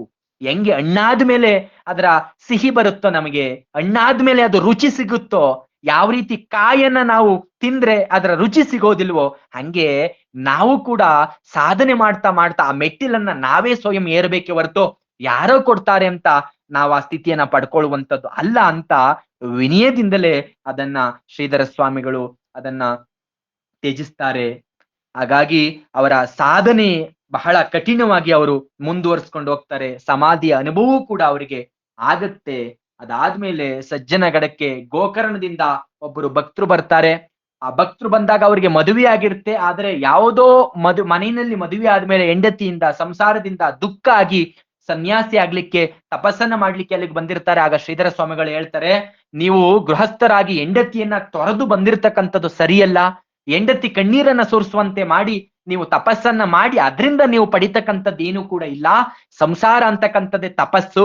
ಆ ಸಂಸಾರದಲ್ಲೇ ನೀವು ಇದ್ದು ಸಾಧನ ಮಾರ್ಗವನ್ನ ನೀವು ಮಾಡಿ ಅಂತೇಳಿ ಅವರ ಮನಸ್ಸನ್ನ ಪರಿವರ್ತನೆ ಮಾಡಿ ಅವರಿಗೆ ದೈವ ಭಕ್ತಿಯನ್ನ ಅವರಲ್ಲಿ ತುಂಬಿ ಅವರನ್ನ ಮತ್ತೆ ಬುದ್ಧಿವಾದವನ್ನು ಹೇಳಿ ಗೋಕರ್ಣಕ್ಕೆ ಕಳಿಸಿದ್ರಂತೆ ಶ್ರೀಧರ ಸ್ವಾಮಿಗಳು. ಹಿಂಗೆ ಸಮರ್ಥ ಮಂದಿರದ ಆಡಳಿತದಲ್ಲಿ ಹಲವಾರು ಬದಲಾವಣೆಯನ್ನ ಶ್ರೀಧರ ಸ್ವಾಮಿಗಳು ಅಲ್ಲಿದ್ದಾಗ್ಲಿಯ ಮಾಡ್ತಾರೆ. ಹಾಗಾಗಿ ಶ್ರೀಧರ ಸ್ವಾಮಿಗಳು ಸೇವೆಯನ್ನ ಮಾಡ್ತಾ ಮಾಡ್ತಾ ಇರ್ಬೇಕಾದ್ರೆ ಒಂದು ದಿನ ಸಮರ್ಥರ ಸಮಾಧಿಯ ಮುಂದೆ ಕುಳಿತುಕೊಂಡು ಧ್ಯಾನ ಮಾಡುವಾಗ ಒಂದು ಸಾರಿ ಸಮರ್ಥರ ಆ ಸಮಾಧಿಯಿಂದ ಒಂದು ಧ್ವನಿ ಕೇಳುತ್ತಂತೆ, ಒಂದು ವಾಣಿ ಕೇಳುತ್ತಂತೆ ಶ್ರೀಧರ ಸ್ವಾಮಿಗಳಿಗೆ. ಶ್ರೀಧರ, ಇಲ್ಲಿ ನಿನ್ನ ಸಾಧನೆ ಕಾರ್ಯ ಮುಗಿತಪ್ಪ, ನೀನು ದಕ್ಷಿಣ ದೇಶದ ಕಡೆಗೆ ಹೋಗಿ ಅಲ್ಲಿ ಧರ್ಮ ಪ್ರಚಾರವನ್ನ ನೀನು ಮಾಡು ಅಂತೇಳಿ ಒಂದು ಅದೃಶ್ಯವಾಣಿ ಕೇಳುತ್ತಂತೆ. ಆಗ ಶ್ರೀಧರ ಸ್ವಾಮಿಗಳು ಗುರುಗಳ ಅನುಗ್ರಹವಾಯ್ತು ಅಂತೇಳಿ ಶ್ರೀಧರ ಸ್ವಾಮಿಗಳಿಗೆ ಕಣ್ಣೀರು ಬರುತ್ತಂತೆ, ಆನಂದ ಬಾಷ್ಪ ಹರಿಯುತ್ತಂತೆ. ಅಲ್ಲಿಂದ ಶ್ರೀಧರ ಸ್ವಾಮಿಗಳು ಹೊರಟು ಏನ್ ಮಾಡ್ತಾರೆ, ಕರ್ನಾಟಕಕ್ಕೆ ದಕ್ಷಿಣಕ್ಕೆ ಪ್ರಯಾಣವನ್ನ ಮಾಡ್ತಾರೆ. ಕರ್ನಾಟಕಕ್ಕೆ ಶ್ರೀಧರ ಸ್ವಾಮಿಗಳು ಪ್ರಯಾಣವನ್ನ ಮಾಡ್ತಾರೆ. ಅದಾದ್ಮೇಲೆ ಶ್ರೀಧರ ಸ್ವಾಮಿಗಳು ಕರ್ನಾಟಕಕ್ಕೆ ಬರ್ತಾರೆ, ಕೊಲ್ಲಾಪುರ ಮಾರ್ಗವಾಗಿ ಪ್ರಯಾಣವನ್ನ ಮಾಡ್ತಾರೆ. ಅದಾದ್ಮೇಲೆ ಕರ್ನಾಟಕಕ್ಕೆ ಬಂದ ಮೇಲೆ ಶ್ರೀಧರ ಸ್ವಾಮಿಗಳು ಕರ್ನಾಟಕವನ್ನೇ ತಮ್ಮ ಪವಾಡ ಕ್ಷೇತ್ರವನ್ನಾಗಿ ತಮ್ಮ ಸ್ವಕ್ಷೇತ್ರವನ್ನಾಗಿ ಮಾಡ್ಕೋತಾರೆ ಅನ್ನುವಂಥದ್ದು. ಇನ್ನೂ ಒಂದು ಅರ್ಧ ಗಂಟೆ ಮುಕ್ಕಾಲು ಗಂಟೆ ಆಗುತ್ತೆ. ಮುಂದುವರಿಸಿ ಅಂದ್ರೆ ನಾನು ಮುಂದುವರಿಸ್ತೀನಿ, ಇಲ್ಲ ಅಂದ್ರೆ ಇನ್ನೊಂದ್ ದಿನ ಸತ್ಸಂಗ ತಗೊಳ್ತೀನಿ. ಏನ್ ಮಾಡ್ಲಿ ಸುನೀತಾ ಮೇಡಮ್? ಇನ್ನೊಂದಿನ ಮಾಡ್ಬೇಡ. ಇನ್ನು ಶ್ರೀಧರರ ಒಂದ್ ನಿಮಿಷ. ಇನ್ನು ಶ್ರೀಧರರ ಒಂದು ಮುಂದಿನ ಒಂದು ಕತೆ ನಾವು ತುಂಬಾ ಒಂದು ವಿಸ್ತಾರವಾಗಿ ಕೇಳೋಣ. ಇನ್ನೊಂದ್ ದಿನಾನೇ ಮಾಡ್ಬಿಡೋಣ ಅಂತ ನನ್ನ ಅಭಿಪ್ರಾಯ. ಆಗ್ಲಿ, ಹಾ. ಇಲ್ಲಿಗೆ ಮುಗಿಸ್ತೇನೆ. ಕರ್ನಾಟಕಕ್ಕೆ ಬಂದ ಮೇಲೆ ಶ್ರೀಧರ ಸ್ವಾಮಿಗಳು ಅವರು ಮಾಡಿದಂಥದ್ದು ವಿಶೇಷವಾಗಿರುವಂತದ್ದು. ಕರ್ನಾಟಕದಲ್ಲಿ ಅವರ ಲೀಲೆಗಳು ದೊಡ್ಡದಿದೆ. ಇಲ್ಲಿ ಮಾಡಿದಂತಹ ಪವಾಡಗಳು ಲೀಲೆಗಳು ಶ್ರೀಧರ ಸ್ವಾಮಿಗಳನ್ನ ಭಗವಾನ್ ಅನ್ನುವಂತಹ ಪದವಿ ಬಂದಿದ್ದು ಕರ್ನಾಟಕದಲ್ಲಿ. ಹಾಗಾಗಿ ಮುಂದಿನ ದಿನ ಶ್ರೀಧರ ಸ್ವಾಮಿಗಳ ಮುಂದಿನ ಜೀವನ ಚರಿತ್ರೆ ಮುಂದಿನ ಭಾಗವನ್ನ ಕಂಟಿನ್ಯೂ ಮಾಡ್ತೇನೆ.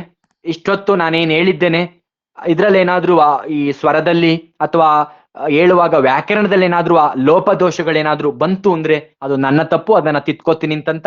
ಇದರಿಂದ ಏನಾದ್ರೂ ನಿಮ್ಗೆ ಶ್ರೀಧರ ಸ್ವಾಮಿಗಳ ಚರಿತ್ರೆ ಭಾಗ ಒಂದನ್ನ ನಾನೇನ್ ಹೇಳಿದ್ದೇನೆ, ಈ ಭಾಗ ಒಂದನ್ನ ಹೇಳುವಾಗ ಇದರಿಂದ ಏನಾದ್ರೂ ನಿಮ್ಗೆ ನಿಮ್ಮ ಜೀವನಕ್ಕೆ ಏನಾದ್ರೂ ಒಂಚೂರು ಅನುಕೂಲ ಆಗುವಂತ ವಿಚಾರಗಳು ನಿಮ್ಗೆ ಸಿಕ್ಕಿದ್ರೆ ನನ್ನ ಈ ಪ್ರಯತ್ನ ಸಾರ್ಥಕ ಅಂತ ಅನ್ಕೋತಾ, ಇದು ಗುರುವಿನ ಶಕ್ತಿ ಅಂತ ಅನ್ಕೋತಾ ಗುರುವಿಗೆ ನಾನು ಅದನ್ನ ಬಿಡ್ತಾ ನನ್ನ ಮಾತನ್ನ ನಾನು ಮುಗಿಸ್ತಾ ಇದ್ದೆ. ಬಹಳ ಅದ್ಭುತವಾಗಿತ್ತು ನಿಖಿಲ್ ಅವರೇ. ಶ್ರೀಧರ ಸ್ವಾಮಿಗಳ ಒಂದು ವಿಷಯ ನೀವು ತಿಳಿಸ್ಕೊಡ್ಬೇಕಾದ್ರೆ ಅವರು ಒಂದು ಕಷ್ಟಪಟ್ಟಿದ್ದು, ಆ ಒಂದು ಆರಂಭದ ಅವರು ಬಾಲ್ಯದಲ್ಲಿ ಕಷ್ಟಪಟ್ಟಿದ್ದು, ಇದೆಲ್ಲ ಎಲ್ಲ ಒಂದು ಸಾಧು ಸಂತರ ಚರಿತ್ರೆಯನ್ನು ನೋಡಿದಾಗ ಅವರು ಪಟ್ಟ ಕಷ್ಟದ ಮುಂದೆ ನಮ್ದೆಲ್ಲ ಏನಿದೆ ಅನ್ನೋದು ಒಂದು. ಮೊನ್ನೆ ಇನ್ನು ನಾನು ಸ್ವಾಮಿ ಬ್ರಹ್ಮಾನಂದರ ಜೊತೆಗೆ ಮಾತಾಡ್ತಾ ಇದ್ದೆ, ಅವರು ಅದನ್ನೇ ಹೇಳಿದ್ರು. ಅವರು ಪಟ್ಟಷ್ಟು ಕಷ್ಟದ ಮುಂದೆ ನಮ್ದೇನಿದ್ಯಮ್ಮ ಅಂತ ಹೇಳ್ತಾ ಇದ್ರು. ಅದೇ ಜ್ಞಾಪಕಕ್ಕೆ ಬಂತು ನನಗೆ. ಒಂದು ಅಕ್ಕಮಹಾದೇವಿ ಅವ್ರು ಹೇಳ್ತಾರೆ, ಚಂದನವ ಕಡಿದು ಕೊರೆದು ತೈದೊಡೆ ನೊಂದೆನೆಂದು ಕಂಪ ಬಿಟ್ಟೀತೆ ಅಂತೇಳಿ, ತಂದು ಸುವರ್ಣವ ಕಡಿದು ಒರೆದೊಡೆ ಬೆಂದು ಕಳಂಕ ಹಿಡಿಯುತ್ತೆ, ನೀ ಕೊಂದರೂ ಶರಣೆಂಬುದ ಮಾಣೆ ಮಲ್ಲಿಕಾರ್ಜುನಯ್ಯ ಅಂತ ಹೇಳ್ತಾರೆ. ಹಾಗೆ ಎಷ್ಟು ಕಷ್ಟ ಕೊಟ್ರು ಆ ಗುರಿ, ಆ ದಾರಿ ಅನ್ನೋದು ಅವರು ಎಷ್ಟು ಬಲವಾಗಿ ಹಿಡಿದಿದ್ರು ಅನ್ನೋದನ್ನ ನೀವು ತುಂಬಾ ಚೆನ್ನಾಗಿ ತಿಳಿಸ್ಕೊಟ್ರಿ ಇವತ್ತು. ಈ ಒಂದು ಚರಿತ್ರೆ ಕೇಳುವಾಗ ನಮ್ಮ ಅಪ್ಪ ಅವರ ಚರಿತ್ರೆ ಕೂಡ ಹಲವು ಬಾರಿ ಜ್ಞಾಪಕಕ್ಕೆ ಬಂತು. ಈ ಸಾಧು ಸಂತರು ಚರಿತ್ರೆಗಳು ಕೇಳ್ತಾ ಕೇಳ್ತಾ ನಮ್ಮ ಒಂದು ಮನಸ್ಸಿಗೆ ಅದರ ಒಂದು ಪ್ರಭಾವ ಅನ್ನೋದು ಖಂಡಿತ ಬೀಳುತ್ತೆ. ಇವತ್ತು ಎಲ್ಲರೂ ಈ ಒಂದು ಚರಿತ್ರೆ ಕೇಳಿ ಧನ್ಯರಾಗಿದ್ದಾರೆ. ಹಾಗೂ ನೀವು ಹೇಳಿದ ಹಾಗೆ ಒಂದು ನಮಗೇನೋ ಒಂದು ಪರಿವರ್ತನೆ ಆಗಕ್ಕೆ ಖಂಡಿತವಾಗಿ ಇಂಥ ಒಂದು ಚರಿತ್ರೆಗಳು ಕಾರಣ ಆಗತ್ತೆ ಅಂತ ಹೇಳ್ತಾ, ಇದನ್ನ ಹೇಳಿದ್ದಕ್ಕೆ ತಮಗೆ ನಾನು ಎಲ್ಲರ ಪರವಾಗಿ ಹೃತ್ಪೂರ್ವಕ ಧನ್ಯವಾದಗಳನ್ನ ಅರ್ಪಿಸ್ತೇನೆ. ಹಾಗೂ ಯಾರಾದರೂ ನಿಮ್ಮ ಅಭಿಪ್ರಾಯ ಹೇಳೋದಾದ್ರೆ ಒಂದು 10 ನಿಮಿಷ ಸಮಯದಲ್ಲಿ ಈ ಒಂದು ಇದನ್ನ ಮುಕ್ತಾಯ ಮಾಡೋಣ. ದಯವಿಟ್ಟು ಯಾರಾದ್ರು ಹೇಳೋದಾದ್ರೆ ಮಾತಾಡಿ. ನಾಗರಾಜ್ ಅವರು ಹ್ಯಾಂಡ್ ರೈಸ್ ಮಾಡಿದ್ರ? ಹೇಳಿ ನಾಗರಾಜ್ ಅವರೇ. ನಾಗರಾಜ್ ಅವರು ಹ್ಯಾಂಡ್ ರೈಸ್ ಮಾಡಿದ್ದಾರೆ, ಮಾತಾಡ್ತೀರಾ ನಾಗರಾಜ್ ಅವರೇ? ಕಣಜನಹಳ್ಳಿ ನಾಗರಾಜ್. ಹಾ, ಮಾತಾಡಿ ಸರ್, ಮಾತಾಡಿ. ತುಂಬಾ ಚೆನ್ನಾಗಿ ಹೇಳಿದ್ರು ವಿಚಾರ. ನನಗೆ ನಾನು ಹೋಗಿದ್ದೇನೆ, ಸಜ್ಜನ ಕಡೆಗೆ ಹೋಗಿದ್ದೇನೆ, ದರ್ಶನ ಮಾಡ್ಕೊಂಡು ಬರ್ತೇನೆ. ಅಲ್ಲಿ ಇವತ್ತಿಗೂ ಶ್ರೀಧರ್ ಧ್ಯಾನ ಮಾಡಿದ ಒಂದು ರೂಮು, ಒಂದು ಕೊಠಡಿ ಸಪರೇಟ್ ಆಗೇ ಇದೆ. ಅದು ಶ್ರೀಧರ್ ಸ್ವಾಮಿಗಳ ತಪಸ್ಸಿನ ಸ್ಥಾನ ಅಂತ ಈಗಲೂ ಮೆನ್ಷನ್ ಮಾಡಿದ್ದಾರೆ. ಒಂದು ವಿಶೇಷ ಏನು ಅಂದ್ರೆ, ಸಜ್ಜನಗಡ ಅಂತಕ್ಕಂಥದ್ದು ಒಂದು ದೊಡ್ಡ ಘಾಟ್ ಸೆಕ್ಷನ್ ಅಲ್ಲಿ ಮೇಲ್ಗಡೆ ಇರೋ ಶ್ರೀಧರ್ರು ಅಲ್ಲಿ ಹೋಗಿ ಕೆಲಸ ಮಾಡ್ತಾ ಇದ್ರು ಅಂದ್ರೆ ಅದ ಸಾಧನೆ ಮಾಡಿರೋದು ಅದು ಸಾಧಾರಣವಾದಂತ ಮಾತಲ್ಲ. ನನಗೆ ತಿಳಿದಂಗೆ ಶ್ರೀಧರ ಸ್ವಾಮಿಗಳು ಸನ್ಯಾಸಿಗಳಾಗಿ ಸನ್ಯಾಸ ಧರ್ಮವನ್ನು ಆಚರಣೆ ಮಾಡಿದಂತೆ ಬಹುಶಃ ಯಾವ ಸನ್ಯಾಸಿ ಕೈಲೂ ಅದು ಮಾಡೋಕ್ಕಾಗಲ್ಲ, ಅಂತಹ ಸಾಧನೆಯನ್ನು ಮಾಡಿರೋದು. ಅವರ ಚರಿತ್ರೆ ಕೇಳೋದೇ ಒಂದು ಪುಣ್ಯ ಸಂಗತಿ. ಇದನ್ನ ನಡೆಸ್ಕೊಟ್ಟಿದ್ದಾರೆ ನಿಖಿಲ್ ಅವರೇ, ಬಹಳ ಧನ್ಯವಾದಗಳು. ನಮಸ್ಕಾರ. ಧನ್ಯವಾದಗಳು ನಾಗರಾಜ್ ಅವ್ರಿಗೆ. ನಮಸ್ಕಾರ. ನಮಸ್ತೆ. ಇನ್ನು ಯಾರಾದ್ರೂ ಏನಾದ್ರೂ ಹೇಳೋದಕ್ಕೆ ಪಟ್ರೆ ಖಂಡಿತ ತಿಳಿಸ್ಬೋದು. ಸುನೀತಾ ಅವರ ಏನಿಲ್ಲ. ಹಲೋ, ಗಾಯತ್ರಿ ಅವರು ಹೇಳಿ. ಅಲ್ಲ, ಅವ್ರೇನಿಲ್ಲ, ಅವರು ನಿಖಿಲ್ ಅವ್ರದ್ದು ಒಂದ್ಸರಿ ಆನ್ಲೈನ್ ಅಲ್ಲಿ ಬಂದು ಪರಿಚಯ ಮಾಡ್ಕೊಂಡ್ರೆ, ನಾವೆಲ್ಲೋ ಅವ್ರನ್ನ ಒಂದ್ಸರಿ ಭೇಟಿ ಆದಾಗ್ಲೋ ಏನೋ ಅವ್ರ ವಾಯ್ಸ್ ಗೊತ್ತಾದ್ರೆ ಒಂದು ಅಭಿನಂದನೆ ತಿಳಿಸ್ಬೋದು. ಈಗ ಇದ್ರ ಮೂಲಕನೂ ಅಭಿನಂದನೆ ತಿಳಿಸ್ತಾ ಇದೀವಿ. ತುಂಬಾ ಚೆನ್ನಾಗಿ ಹೇಳಿದ್ರು. ನಾನು ಮೊನ್ನೆ ಹೋದ್ವಾರ ಅವರು ಶ್ರೀಧರ್ ಸ್ವಾಮಿಗಳ ಚರಿತ್ರೆ ಓದಿದ್ರಿಂದ ಅದು ಇನ್ನೂ ತುಂಬಾ ಒಂಥರ ಮನ್ಸಿಗೆ ಹತ್ರ ಆಯ್ತು. ಏನೋ ಓದಿದ್ದನ್ನ ಮತ್ತೆ ಪಿಕ್ಚರ್ ಅಲ್ಲಿ ನೋಡಿದ್ವೇನೋ ಅನ್ನೋ ಒಂದು ಇದು ಬಂತು ನನ್ಗೆ ಕಣ್ಮುಂದೆನೆ.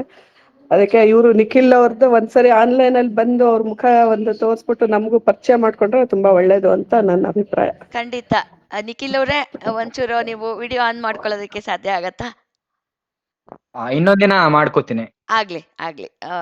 ಖಂಡಿತ ಗಾಯತ್ರಿ ಅವರೇ. ಇವತ್ತೇ ಅಂತ ಏನಿಲ್ಲ, ಯಾವತ್ತಾದ್ರೂ ಪರವಾಗಿಲ್ಲ. ಅಂದ್ರೆ ಕೇಳಿರ್ತೀವಿ, ನೋಡಿರಲ್ಲ, ಇವ್ರೇ ಅಂತ ಗೊತ್ತಿರಲ್ಲ. ಎಲ್ಲೋ ಅವ್ರ ಮುಂದೆ ಹಿಂದೆ ಕೂತಿದ್ರು ನಮ್ಗೆ ಇವ್ರು ಅಂತ ಗೊತ್ತಾಗಲ್ಲ. ಖಂಡಿತ ನಾನು ನಿಖಿಲ್ ಅವ್ರಿಗೆ ಹೇಳ್ತೀನಿ. ಹಾಗೇನೆ ನಿಖಿಲ್ ಅವರು, ನಿಮ್ಮ ಒಂದು ಇದು ಅದ್ಭುತವಾಗಿದೆ ನಿಖಿಲ್ ಅವರೇ. ನೀವು ದೇವಸ್ಥಾನ ಒಂದು ಮಾಡಿದ ಒಂದು ಹಿನ್ನೆಲೆ ಕೂಡ ಅದ್ಭುತವಾಗಿದೆ. ಅದನ್ನ ಕೂಡ ನೀವು ಒಂಚೂರು 5-10 ನಿಮಿಷಗಳಲ್ಲಿ ಮುಂದಿನ ಬಾರಿ ತಿಳಿಸ್ಕೊಡ್ಬೇಕು ಅಂತ ನಾನು ನಿಮ್ಮಲ್ಲಿ ವಿನಂತಿ ಮಾಡ್ಕೊಳ್ತೀನಿ. ಗಾಯತ್ರಿ ಅವರಿಗೆ ಧನ್ಯವಾದಗಳು. ಮತ್ತೆ ಮುಂದೆ ಇನ್ನು ಯಾರಾದ್ರೂ ನವೀನ ಆರಾಧ್ಯ ಅನ್ನೋರು ಮಾತಾಡಿ. ನಮಸ್ತೆ. ಗುರು ದೇಹಕ್ಕಲ್ಲ ಭಾವಕ್ಕೆ. ಹಾಗೆ ನಮ್ ಗುರುಗಳು ಅದೇ ಹೇಳ್ತಾ ಇದ್ರು, ನಿಖಿಲ್ ಜಿ ಅವ್ರ ಮುಖ ನೋಡೋದಕ್ಕಿಂತ ಅವ್ರ ಮಾತಲ್ಲಿ ನಮ್ಗೆ ಎಷ್ಟೋ ತಿಳಿದಿದೆ. ಅದನ್ನ ನಾವು ಅನುಸರಿಸಿದ್ರೆ ಸಾಕು. ಮುಖ ನೋಡೋದ್ರಿಂದ ಇದೇನು ಆಗೋದಿಲ್ಲ. ತಪ್ಪು ತಿಳ್ಕೊಬೇಡಿ. ಗುರು ದೇಹಕ್ಕಲ್ಲ ಭಾವಕ್ಕೆ, ಅವ್ರು ಗುರುರೂಪದಲ್ಲಿ ಬಂದು ನಮಗೆ ಹೇಳ್ತಾ ಇದ್ದಾರೆ. ಅದನ್ನ ನಾವು ಅರ್ಥ ಮಾಡ್ಕೊಂಡು ನಮ್ಮ ಒಂದು ಸಾಧನೆನ ಮುಂದುವರ್ಸಿದ್ರೆ ಬೆಸ್ಟ್ ಅಂತ ನಾನು ಹೇಳ್ತೀನಿ. ನಮಸ್ತೆ. ಧನ್ಯವಾದಗಳು ಆರಾಧ್ಯ ಅವರೇ. ಇನ್ ಯಾರಾದ್ರೂ ನಿಮ್ಮ ಅಭಿಪ್ರಾಯ ತಿಳಿಸ್ತೀರಾ? ಏನಾದ್ರೂ ಮಾತಾಡೋದಿದ್ರೆ ಮಾತಾಡಿ. ಹಲೋ, ಧನ್ಯವಾದಗಳು ಗುರುಗಳೇ, ತುಂಬಾ ಚೆನ್ನಾಗಿ ನಡೆಸ್ಕೊಟ್ರು. ಆಮೇಲೆ ಅವ್ರು ಹೇಳ್ತಾ ಇದ್ರೆ ನಮಗೆ ಹೈದರಾಬಾದ್ ಇಂದ ಗುಲ್ಬರ್ಗಾದಿಂದ ಹೀಗೆ ಮಹಾರಾಷ್ಟ್ರ ಪಂಚವಟಿ ಅದೆಲ್ಲ ಒಂದು ಕಣ್ಮುಂದೆ ಪೂರ್ತಿ ಚಿತ್ರಣನೇ ಬಂದು ಒಂದು ಪೂರ್ತಿ ಫಿಲಮ್ಮೇ ನೋಡಿದ್ವೇನೋ ನಮ್ ಕಣ್ಮುಂದೆ ಅಂತ. ನಾವ್ ಅಕ್ಷರಧಾಮಕ್ಕೆ ಹೋದಾಗ ಯಾವ ತರ ಸ್ವಾಮಿನಾರಾಯಣದ್ದು ಚಿತ್ರ ಬರುತ್ತಲ್ಲ, ಆ ತರ ಒಂದು ಪೂರ್ತಿ ಚಿತ್ರಣನೇ ನೋಡಿದ್ವಿ ಅನ್ನೋಷ್ಟು ಪರಿಪೂರ್ಣವಾಗಿತ್ತು. ತುಂಬಾ ಸಂತೋಷ ಆಯ್ತು. ಧನ್ಯವಾದ ಹೇಳಕ್ ಇಷ್ಟಪಡ್ತೀನಿ. ಆಯ್ತಮ್ಮ. ಧನ್ಯವಾದಗಳು ಯಶೋಧ ಅವ್ರಿಗೆ. ರಾಮರಾವ್ ಅವ್ರು ಮಾತಾಡ್ತಾ ಇದ್ರಿ, ಮಾತಾಡಿ.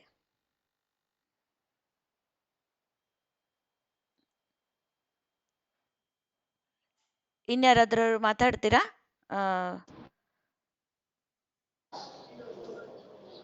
ನಮಸ್ತೆ ಗುರುಗಳೇ. ಹ. ಮೊನ್ನೆ ನಾವು ವರದಳ್ಳಿಗೆ ಹೋಗಿ ದರ್ಶನ ಮಾಡ್ಕೊಂಡ್ ಬಂದಿದ್ವಿ.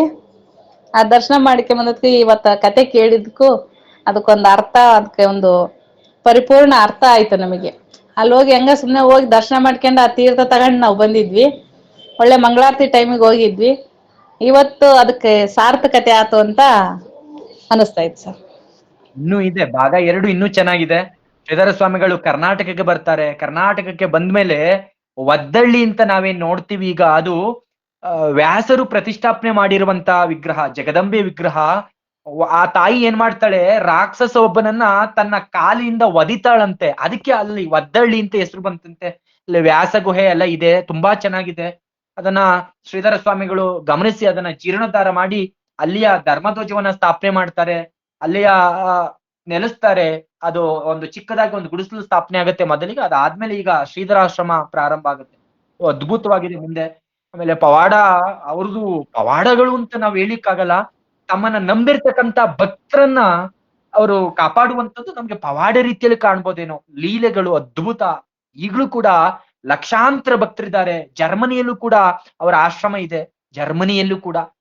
ಆಮೇಲೆ ಪುಣೆಯಲ್ಲಿದೆ, ಕರ್ನಾಟಕದಲ್ಲಿದೆ, ಬೆಂಗಳೂರಿನಲ್ಲಿ ವಸಂತಪುರದಲ್ಲಿ ಅವರ ಆಶ್ರಮ ಇದೆ, ಬೆಂಗಳೂರಿನಲ್ಲಿದೆ, ಬೆಂಗಳೂರು ಹೋಗ್ತಕ್ಕಂಥವ್ರಿಗೆ ಎಲ್ಲಾ ಕಡೆ ಇದೆ. ಆಮೇಲೆ ಮೈಸೂರು ಮಹಾರಾಜರಿಗೆ ಪುತ್ರ ಸಂತಾನಕ್ಕೆ ಯೋಗವನ್ನ ಕೊಡ್ತಾರೆ, ಭಾಗ್ಯವನ್ನ ಕೊಡ್ತಾರೆ. ಅದೊಂದು ಮುಂದೆ ನಾನು ಹೇಳ್ತೀನಿ ಅವರ ಪವಾಡಗಳನ್ನ ಹೇಳುವಂತ ಸಂದರ್ಭದಲ್ಲಿ.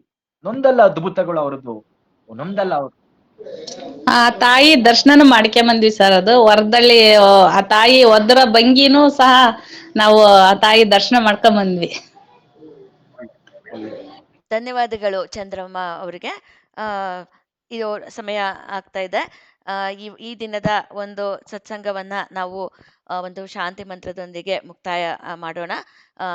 ನಿಖಿಲ್ ಅವರಿಗೆ ಮತ್ತೊಮ್ಮೆ ಎಲ್ಲರ ಪರವಾಗಿ ಧನ್ಯವಾದಗಳನ್ನು ತಿಳಿಸ್ತಾ, ಸತ್ಸಂಗಕ್ಕೆ ಆಗಮಿಸಿ ಈ ಒಂದು ಸುಯೋಗದಲ್ಲಿ ಪಾಲ್ಗೊಂಡಂತ ತಮ್ಮೆಲ್ಲರಿಗೂ ನಾನು ಹೃದಯಪೂರ್ವಕ ಧನ್ಯವಾದಗಳನ್ನು ಅರ್ಪಿಸಿ ಒಂದು ಶಾಂತಿ ಮಂತ್ರದೊಂದಿಗೆ ಮುಕ್ತಾಯ ಮಾಡ್ತೇನೆ.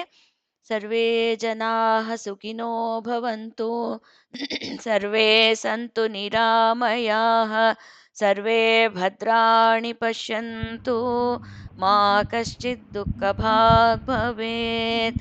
ಓಂ ಶಾಂತಿ ಶಾಂತಿ ಶಾಂತಿ. ಗುರುದೇವ ದತ್ತ. ಜೈ ಶಂಕರ್ಲಿಂಗ. ಸಬ್ ಸಾಧು ಸಂತ ಮಹಾರಾಜ್ ಕಿ ಜೈ. ಮತ್ತೆ ಮುಂದಿನ ಒಂದು ಸತ್ಸಂಗದಲ್ಲಿ ಭೇಟಿಯಾಗೋಣ. ನಿಖಿಲ್ ಅವರ ಈ ಮುಂದುವರೆದ ಭಾಗವನ್ನ ಮತ್ತೊಂದು ದಿನ ನಾವು ಕೇಳೋಣ. ಎಲ್ಲರಿಗೂ ನಮಸ್ಕಾರ.